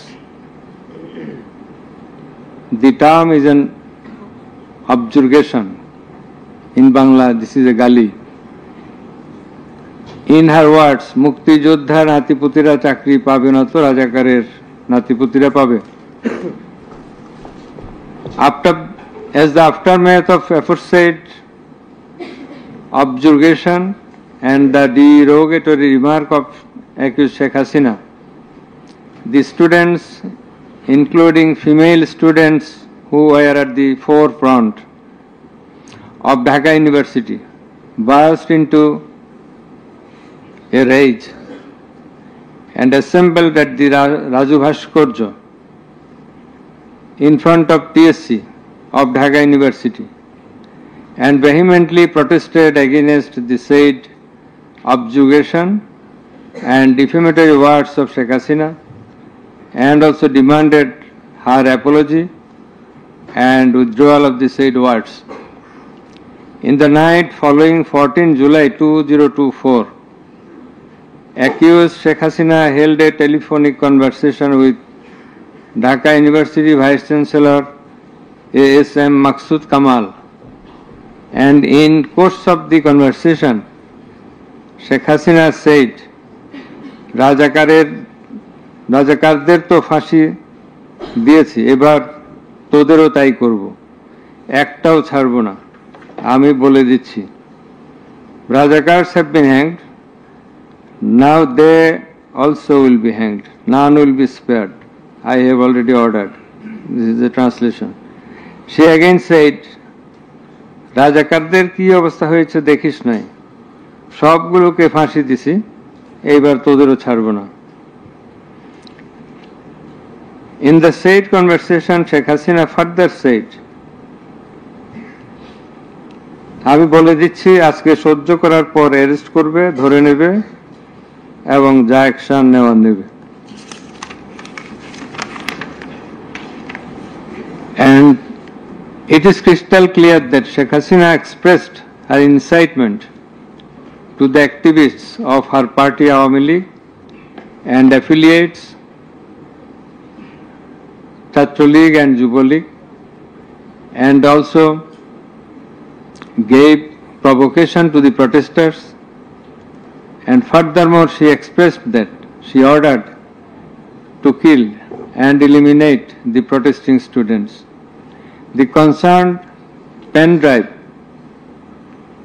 CD containing the above conversation as well as the transcript thereof have been submitted in the tribunal. In addition to the above, on 15/7/2024,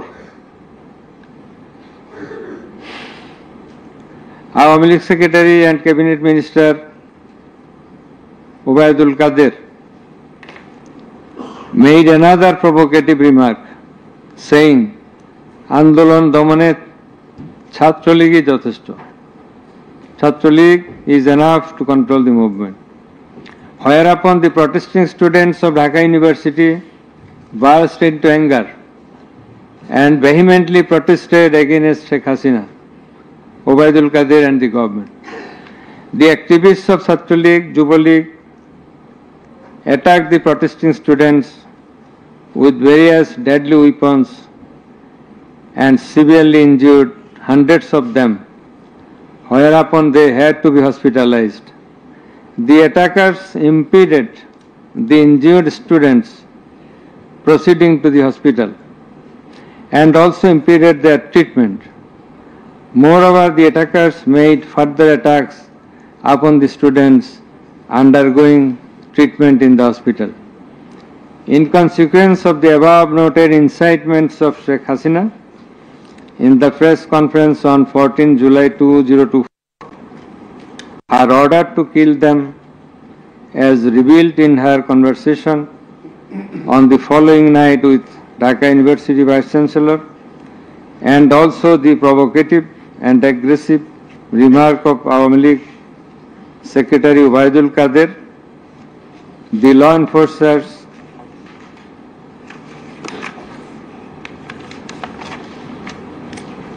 and activists of Chhatra League and Yuva League attacked the protesting students at Dhaka University throughout the country, inclusive of Rangpur, Begum Rokeya University.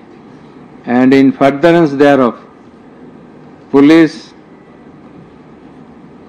shot Begum Rokeya University student Abu Said repeatedly at a close range, whereupon he succumbed to the gunshots.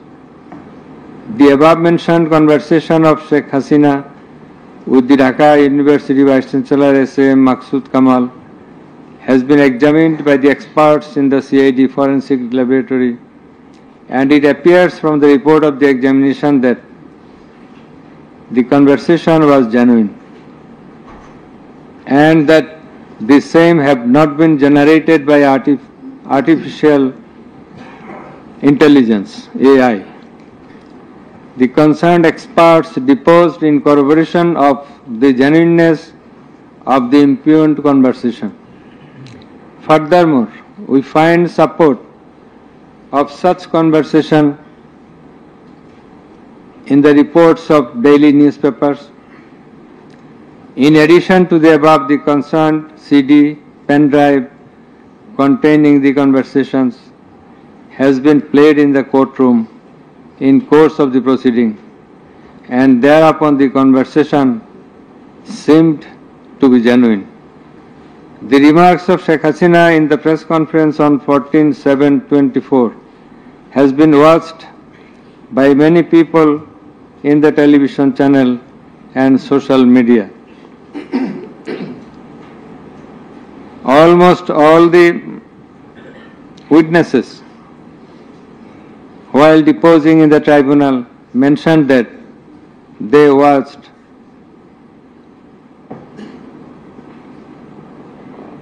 the videos in the medias. Moreover, the national daily newspapers published the said remarks on 15/7/24. The remark of Ubaidul Qadir was published in the news, it's a repetition, over and above said inciting remark and killing and order of killing by Sheikh Hasina and the provocative remark of Ubaidul Qadir have not been denied by them. Although State Defence Council, the learned State Defence Council for the absconding accused Sheikh Hasina and Asaduজ্জামান Khan Kamal submitted that the conversation between Sheikh Hasina and ASM Kamal, Maksud Kamal, has not been properly tested, but he failed to show any cogent reasons in this regard. The prosecution witnesses proved the attack upon the Dhaka University students by the activists of Awami League, Chhatra League and Yuva League following the incitement and Sheikh Hasina's order of killing, as well as the provocative remark of Ubaidul Qadir. Sheikh Hasina ordered the law enforcing agencies to use drone for locating the congregating protesters and thus to use helicopter and lethal weapons to kill them. Such order has been disclosed by Sheikh Hasina in her telephonic conversation on 18/7/2024 with Dhaka South City Corporation Mayor Fazle Nur Taposh, as it has been read beforehand. and also with Hasanul Haq Inu. The concerned pen drive CD containing the aforesaid conversations have been submitted in the tribunal. The said conversations have been examined in the forensic laboratory of CID, and the concerned experts found that the conversations were genuine and not generated by artificial intelligence, AI. Moreover, the pen drive CD containing the conversations in question have been played in the courtroom, and we have heard the conversations, and thereupon it appeared to us that the conversations are real, not fake and fabricated. Accused Prime Minister Sheikh Hasina, accused Home Minister Asaduzzaman Khan Kamal, accused Inspector General of Police Chaudhry Abdullah Al Mamun acted jointly in connivance and collaboration with each other to commit the atrocities in order to kill the protesters throughout the country. It has been disclosed by Chaudhry Abdullah Al Mamun in his testimony that a core committee consisting of Home Secretary Jahangir, Additional Home Secretary Political Mr. Tipu Sultan, Additional Secretary Reza Mustafa, SB Chief Monirul Islam, DB Chief Harun Rashid, RAB DG Barrister Harun Rashid, DMP Commissioner Habibur Rahman, DG of BGB Major General AKM Major General Ashrafuzzaman Siddiqui, DG of Ansar Major General AKM Aminul Haq, NTMC Chief Major General Ziaul Ahsan, DGFI Chief and NSI Chief used to hold meeting every night after 19 July 2024 at the residence of Home Minister Asaduzzaman Khan Kamal. Accused Chaudhry Abdullah Al Mamun said that instruction to the core committee used to come from the Prime Minister. He also said that at one stage of the movement, it was decided to use drone to locate the gathering of the protesters and to use helicopter and lethal weapons to control the movement. In a meeting of the core committee, Sheikh Hasina passed a direction to use lethal weapon. Additional DIG Joardar, who was present there, communicated the message to the police officers throughout the country to use lethal weapons accordingly. Furthermore, Chaudhry Abdullah Al Mamun said that in pursuance of the remark of Obaidul Qadir and Nanak that Chhatra League and Yuva League are enough to bring the movement under control.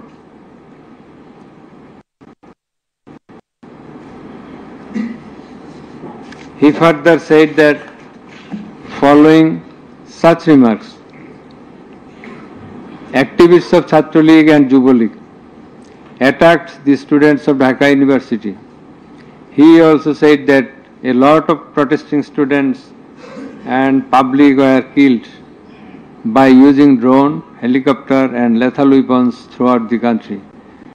Chaudhry Abdullah Al Mamun further asserted in his testimony that he, along with Home Minister Asaduzzaman Khan Kamal, Home Secretary and DMP Commissioner, went to Narayanganj on 29/7/24 to observe the situation of the movement, and on the way they stayed for a while in front of Jatrabari police station, and then DC Iqbal of Wari zone showed a video to the Home Minister on his mobile and said, "We shoot one, that one dies, that one gets injured, but the others do not move.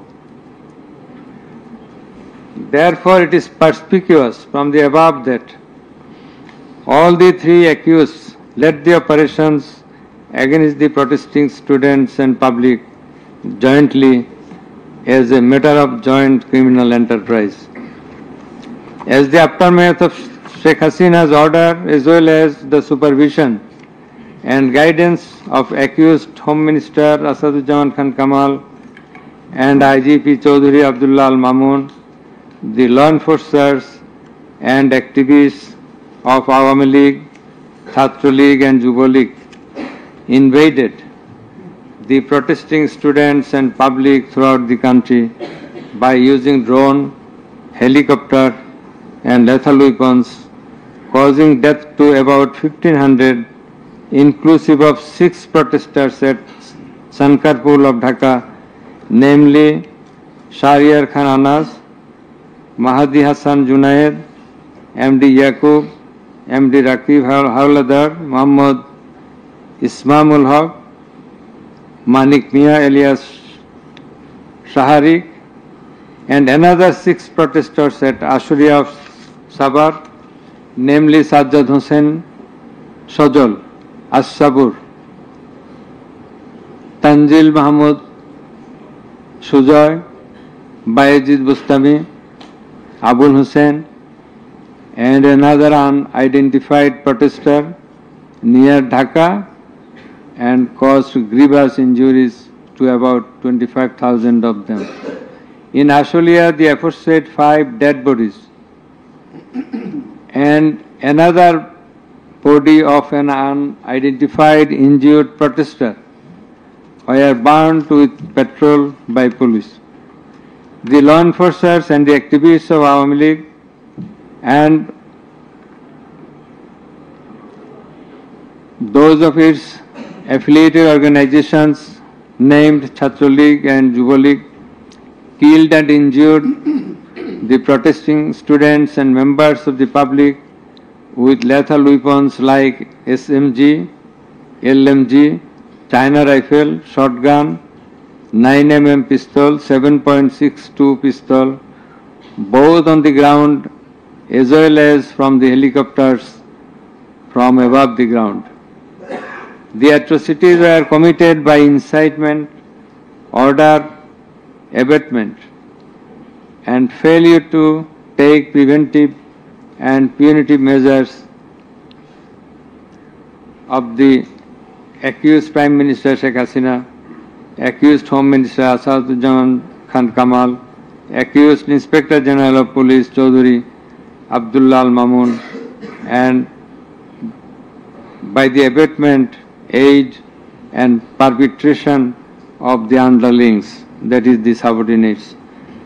Some of the injured victims, members of the families of dead and injured protesters, other eyewitnesses from different parts of the country deposed in support of the atrocities of killing and injuring hundreds and thousands of protesters all over the country.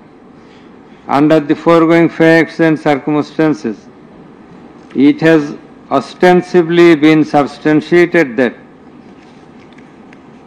the atrocities of killing and gravely injuring the protesting students and public took place almost all over the country. In view of the testimony of the investigating officer, the atrocities during the movement, July movement 2024,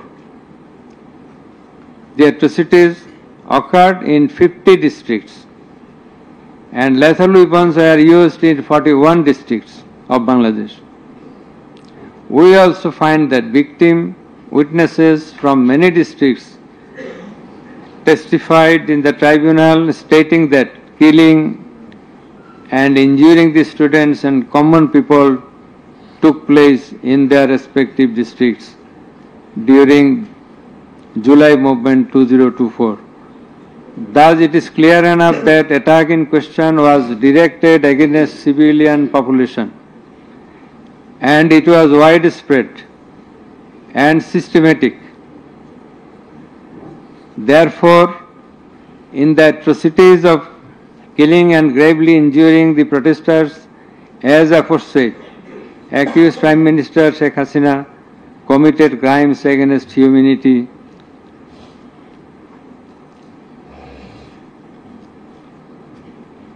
by her incitement, order, and also failure to take preventive and punitive measures under charge 1.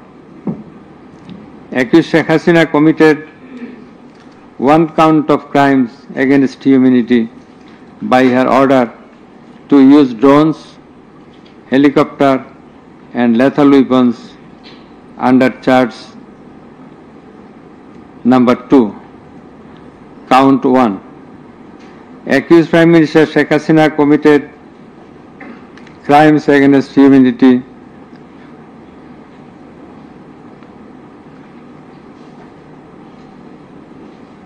on one count under charge 1.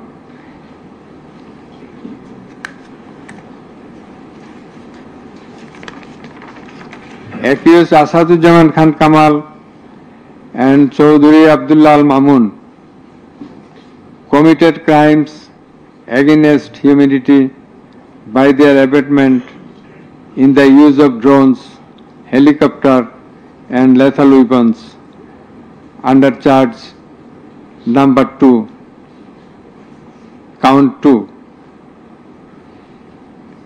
Accused Asadujaman Kamal and Chaudhuri Abdullah Al Mamun committed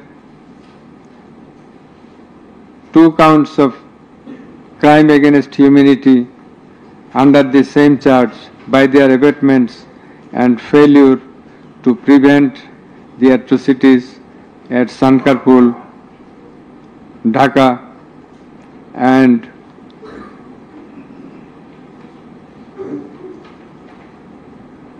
also committed crimes against humanity by their abatements and failure to prevent the atrocities in Ashulia, Sabar, Dhaka under the same charge. Accused Sheikh Hasina, the Prime Minister and as the President of Awami League and the controlling authority of all affiliated organizations, was the superior commander of the said party leaders and activists, as well as the Home Minister and Inspector General of Police, that is accused Sheikh Hasina and 2 other accused were in the superior and subordinate relationship. On the other hand, the Home Minister was the superior of the Inspector General of Police, that is they are in the superior and subordinate relationship. As required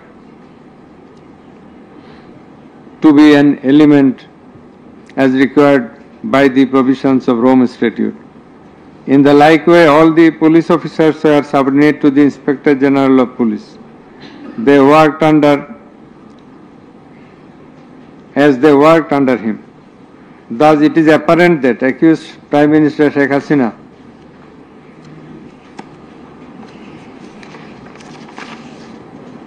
had superior control status over accused Asadujaman Khan Kamal and accused Chaudhuri Abdullah Al Mamun, whereupon it was her responsibility to take measures to prevent the atrocities in question, which continued for about a month. She did not also take any punitive measures against the perpetrators. In the like way, Home Minister Asadujaman Khan Kamal held superior command responsibility over the Inspector General of Police and other successive other officers, and as such he had the responsibility, superior command responsibility to prevent all of them from committing the atrocities and for taking punitive measures against the perpetrators. Thus, both the accused Asadujaman Khan Kamal and Inspector General of Police Chaudhuri Abdullah Al Mamun, they committed crimes against humanity by their abatement, that is facilitation, and their failure to prevent the atrocities committed by their underlings, and hence they are liable to be punished under section 32A, 32G, 32H, 41B and 43 of the International Crimes Tribunals Act. Accused Sheikh Hasina is liable to be punished under section 32A, 32H, 41B and 43 of the International Crimes Tribunals Act 1973. It is obvious from the facts and circumstances delineated herein before that the law enforcers and the activists of ruling party Awami League as well as its affiliated organizations targeted the unarmed civilian protesters countrywide and accordingly attacked them. Therefore, in all the above discussed atrocities, the elements constituting crime against humanity have been fulfilled. The victim witnesses, the other witnesses and the investigating officer held the accused Prime Minister Sheikh Hasina, accused Home Minister Asaduzzaman Khan Kamal and accused Inspector General of Police Chaudhry Abdullah Al Mamun liable for the atrocities. It may be mentioned here that Mr. Chaudhry Abdullah Al Mamun, Inspector General of Police, has been tendered pardon on his application pursuant to section 15 of the Act with a view to obtaining his evidence. He is supposed to have been directly or indirectly concerned in or privy to any of the crimes specified in section 3 on condition of his making a full and true disclosure of the whole of the circumstances relative to the crime and to every other person concerned, whether as principal or abettor in the commission thereof. According to subsection 2 and 3 of section 15, he has been examined as a witness and detained in custody until today. It appears to the tribunal that he made a full and true disclosure of whole of the circumstances within his knowledge relative to the crime and to every other person concerned, both as principal and abettor in the commission thereof. He categorically admitted his involvement in the alleged acts and disclosed that a core committee consisting of Home Minister Asaduzzaman Khan Kamal himself used to hold meeting every day at the residence of accused Home Minister Asaduzzaman Khan Kamal to take decisions as to the necessary measures to face the movement of the students and to pass the instructions and to pass necessary instructions. He said that accused Prime Minister used to pass directions to the core committee in this regard. This accused also said that Sheikh Hasina directed them to use drone to trace the location of the protesters and to use helicopter and lethal weapons to kill the protesters. He mentioned that chain of command in the police service was not maintained. In most of the cases, the highest authority used to communicate or contact the mid-level officers like Additional Commissioner Harun Rashid, Additional Commissioner Monirul Islam. Accused Prime Minister Sheikh Hasina passed the direction in presence of Additional Deputy Commissioner Praloy Kumar Joardar during a core committee meeting.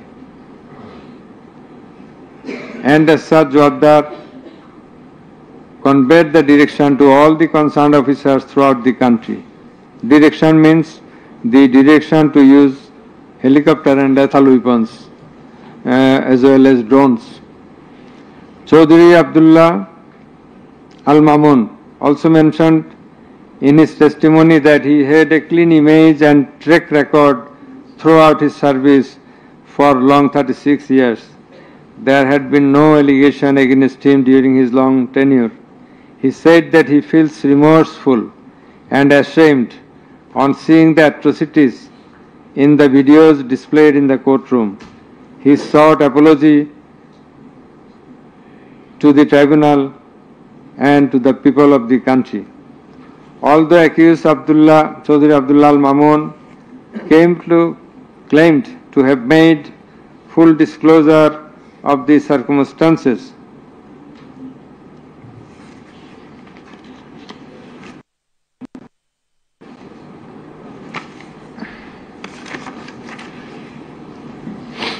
and we do also believe that he made a full and true disclosure.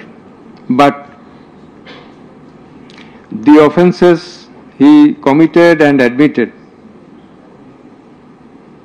is punishable with the capital sentence. And as such, in consideration of his disclosure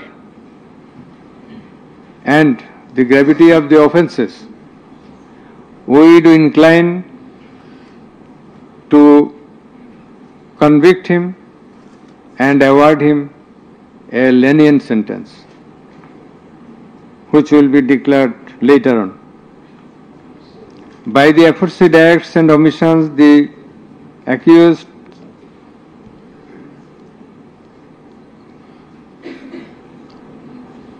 committed crimes against humanity under section 3(2)(a), subsection G, clause H, 4(1), 4(2), 4(3) of the International Crimes Tribunal Act 1973, as stated before. The accused Sheikh Hasina and Asaduজ্জামান Khan Kamal remained in abscondence ab initio, despite the fact that notices and warrants were duly served in their given address according to law. Moreover, they were asked by publishing notice in 2 daily newspapers to appear and contest the case, but they did not turn up. Thus, their abscondence itself is suggestive of their guilt. The learned State Defence Counsel contended that the trial of the accused persons under the International Crimes Tribunal Act 1973 is not tenable, since the Act was passed in the Parliament for the purpose of trial of the criminals of War of Independence in 1971. While arguing this, the learned State Defence Counsel perhaps did not have a refusal of the provisions of the Act as well as the preamble thereof. The preamble of the Act says that the Act was made in order to provide for detention, prosecution, and punishment of the persons for genocide, crimes against humanity, war crimes, and other crimes under international law, and for the matters connected therewith. Section 3 of the Act provides that the said crimes committed both before and after the commencement of the Act, before 1973, after 1973, are triable by the International Crimes Tribunal. Whereupon the contention of the learned State Defence Counsel is not tenable in law, Moreover, Article 47 of the Constitution of Bangladesh has given upper hand to the International Crimes Tribunal Act 1973 over the Constitution itself. The State Defence Council also contended that for the purpose of proving atrocities throughout the country, witnesses from all over the country have not been examined. In this context, we have to say that witnesses from many parts of the country have been examined and they have adequately proved the atrocities in almost every part of the country. The victims, the family members of the dead and injured protesters, as well as the eyewitnesses, gave their testimony, which are enough for the proof of the charges. Quantity of witnesses is immaterial, while there are a small number of qualitative witnesses. Still, the number of 54 witnesses examined by the prosecution is not small. The learned State Defence Council also alleged that the audio conversations in question have not been examined by more than one department like CID. In this regard, we would hold that the genuineness of the report of CID has not been challenged, nor has the report been proved ingenuine, whereupon no other department was in need of holding further examination thereof.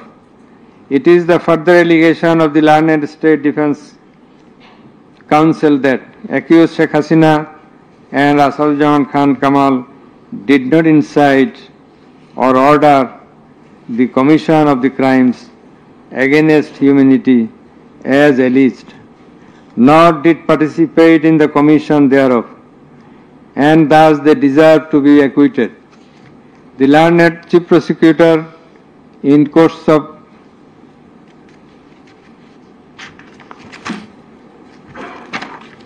summing up,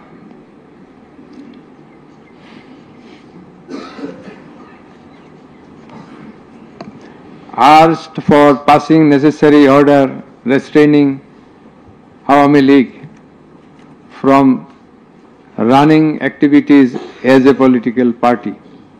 Although the prosecution depicted series of worse deeds of Awami League regime in the language of the prosecution, since achievement of independence of Bangladesh in 1971, the tribunal does not incline to discuss on this point, since this is not the issue of the instant case. It has come to the notice of the tribunal that accused Sheikh Hasina, in defiance of the orders of the tribunal to appear and contest the case, has given interviews in the media wherein she denied the allegations leveled against her in this case and also made some derogatory remarks.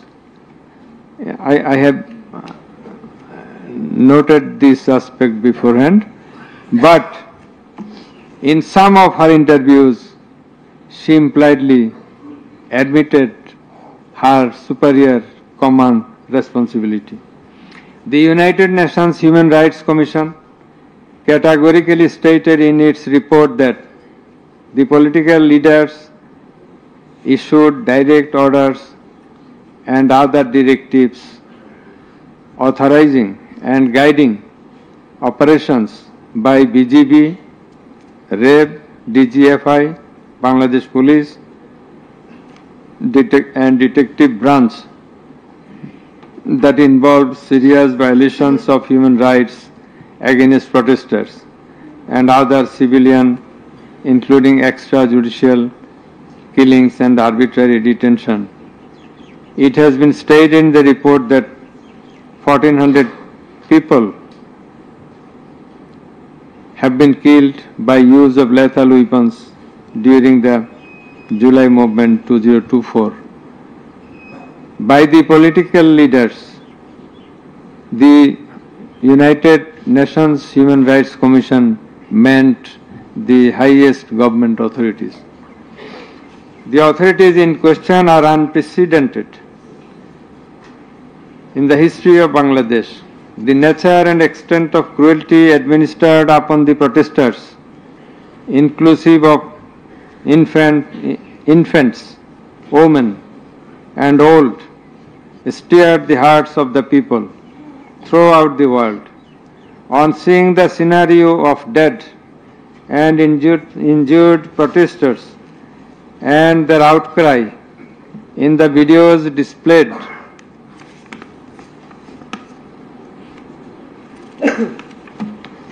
in the courtroom, and also seeing the victim witnesses in the courtroom,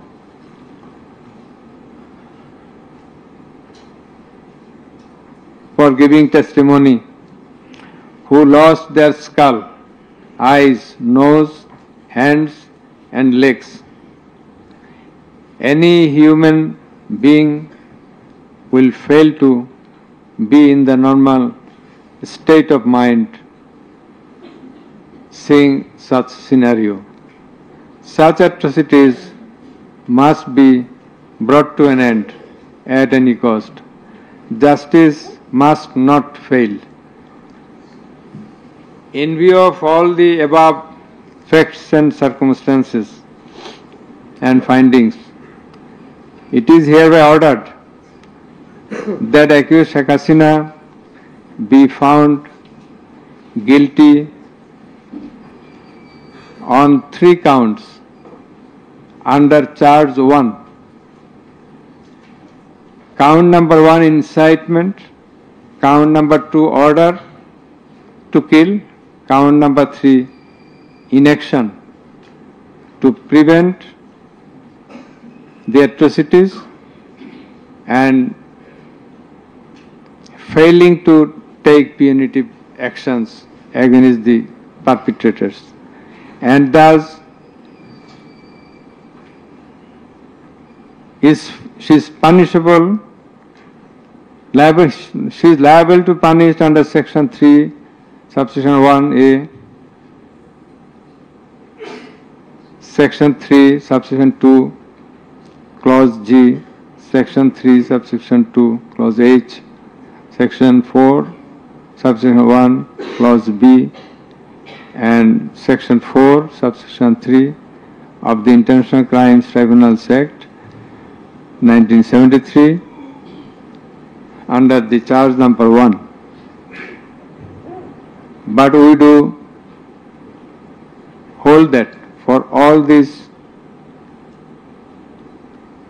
3 counts of crime against humanity, we do incline to award a single sentence, that is the sentence of imprisonment till natural death for under charge 1. Under charge 2,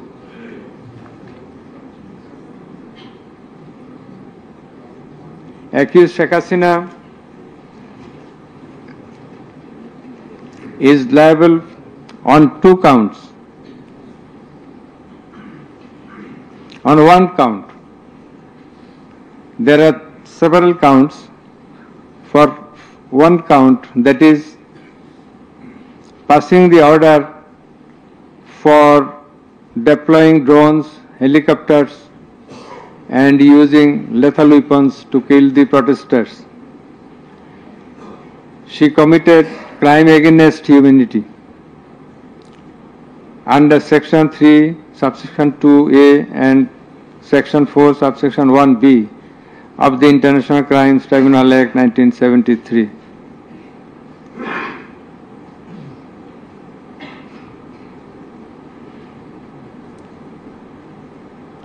She also committed the same crime again, the same crime of crime against humanity. On the second count, killing 6 persons at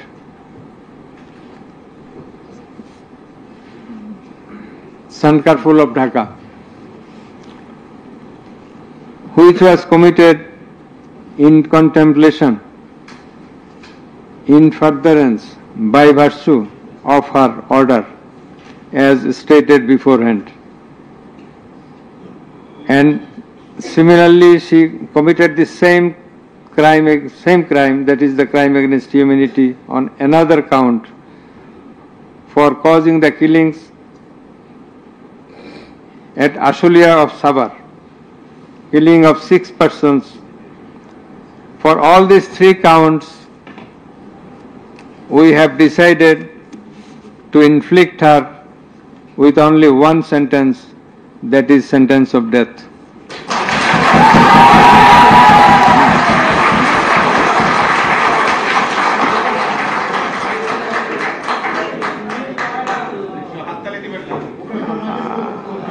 Please. For আপনাদের বিনীতভাবে অনুরোধ করছি আদালতের decorum, ট্রাইব্যুনালের decorum maintain করার জন্য। আপনাদের যা উচ্ছ্বাস, যা এক্সপেকটেশন, যা প্রকাশভঙ্গি, সেটা আদালতের ট্রাইব্যুনাল রুমের বাইরে যে করলে সেটা আরো শোভনীয় দেখা যাবে। Thank you. প্লিজ সাইলেন্ট থাকবেন।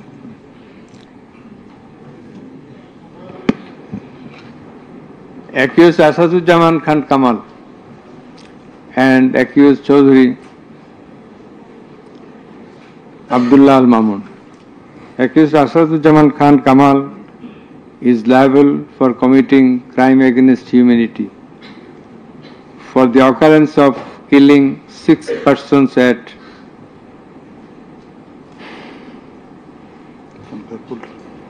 Sankarpur of Dhaka.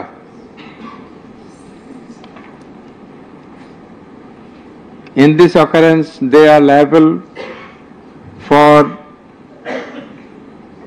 committing crimes against humanity by their abatement and failing to prevent the atrocities, and also to failing to take necessary preventive measures, punitive measures, and thus Asaduzzaman Khan Kamal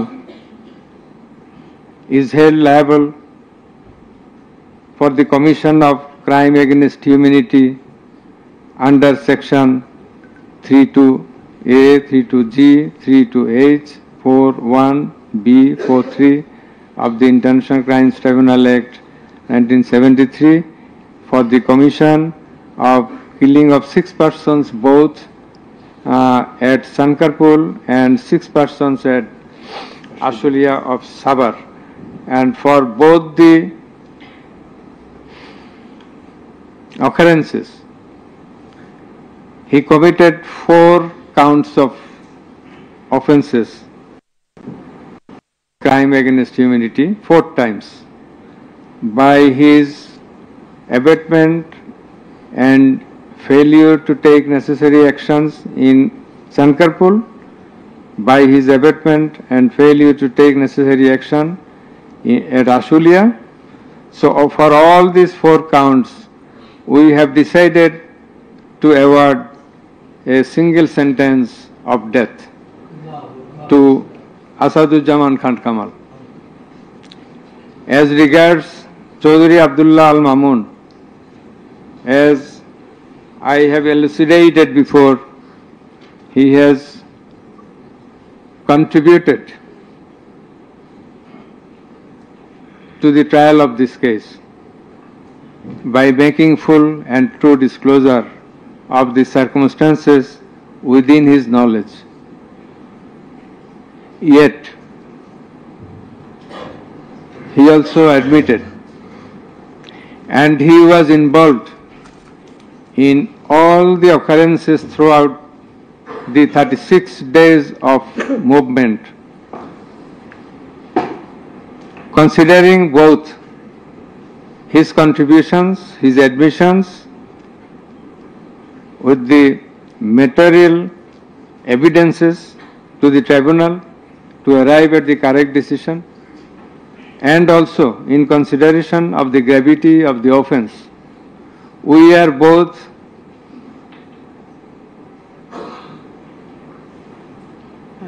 remitting his sentence and awarding a sentence with leniency. That is, the offences involve capital punishment. But for his contribution, we have decided to inflict him with the sentence of imprisonment for 5 years.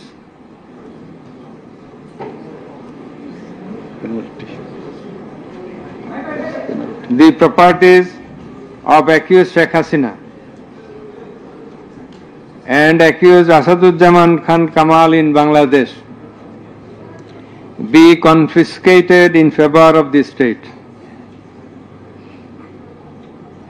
The government is directed to pay considerable amount of compensation to the protesters concerned in this case, who have been killed in July movement 2024, and also to take measures to pay adequate compensation to the wounded protesters in consideration of the gravity of their injury and loss. The sentence shall be carried out in accordance with the provisions laid down in section 20 subsection 3 of the International Crimes Tribunals Act 1973, preferably pursuant to the long-standing practice. Let a copy of this judgment be transmitted to the District Magistrate Dhaka for necessary action. Let copy of the judgment be supplied to accused Chaudhry Abdullah Al Mamun according to law. The absconding accused will not get any copy at the moment. So thank you all very much.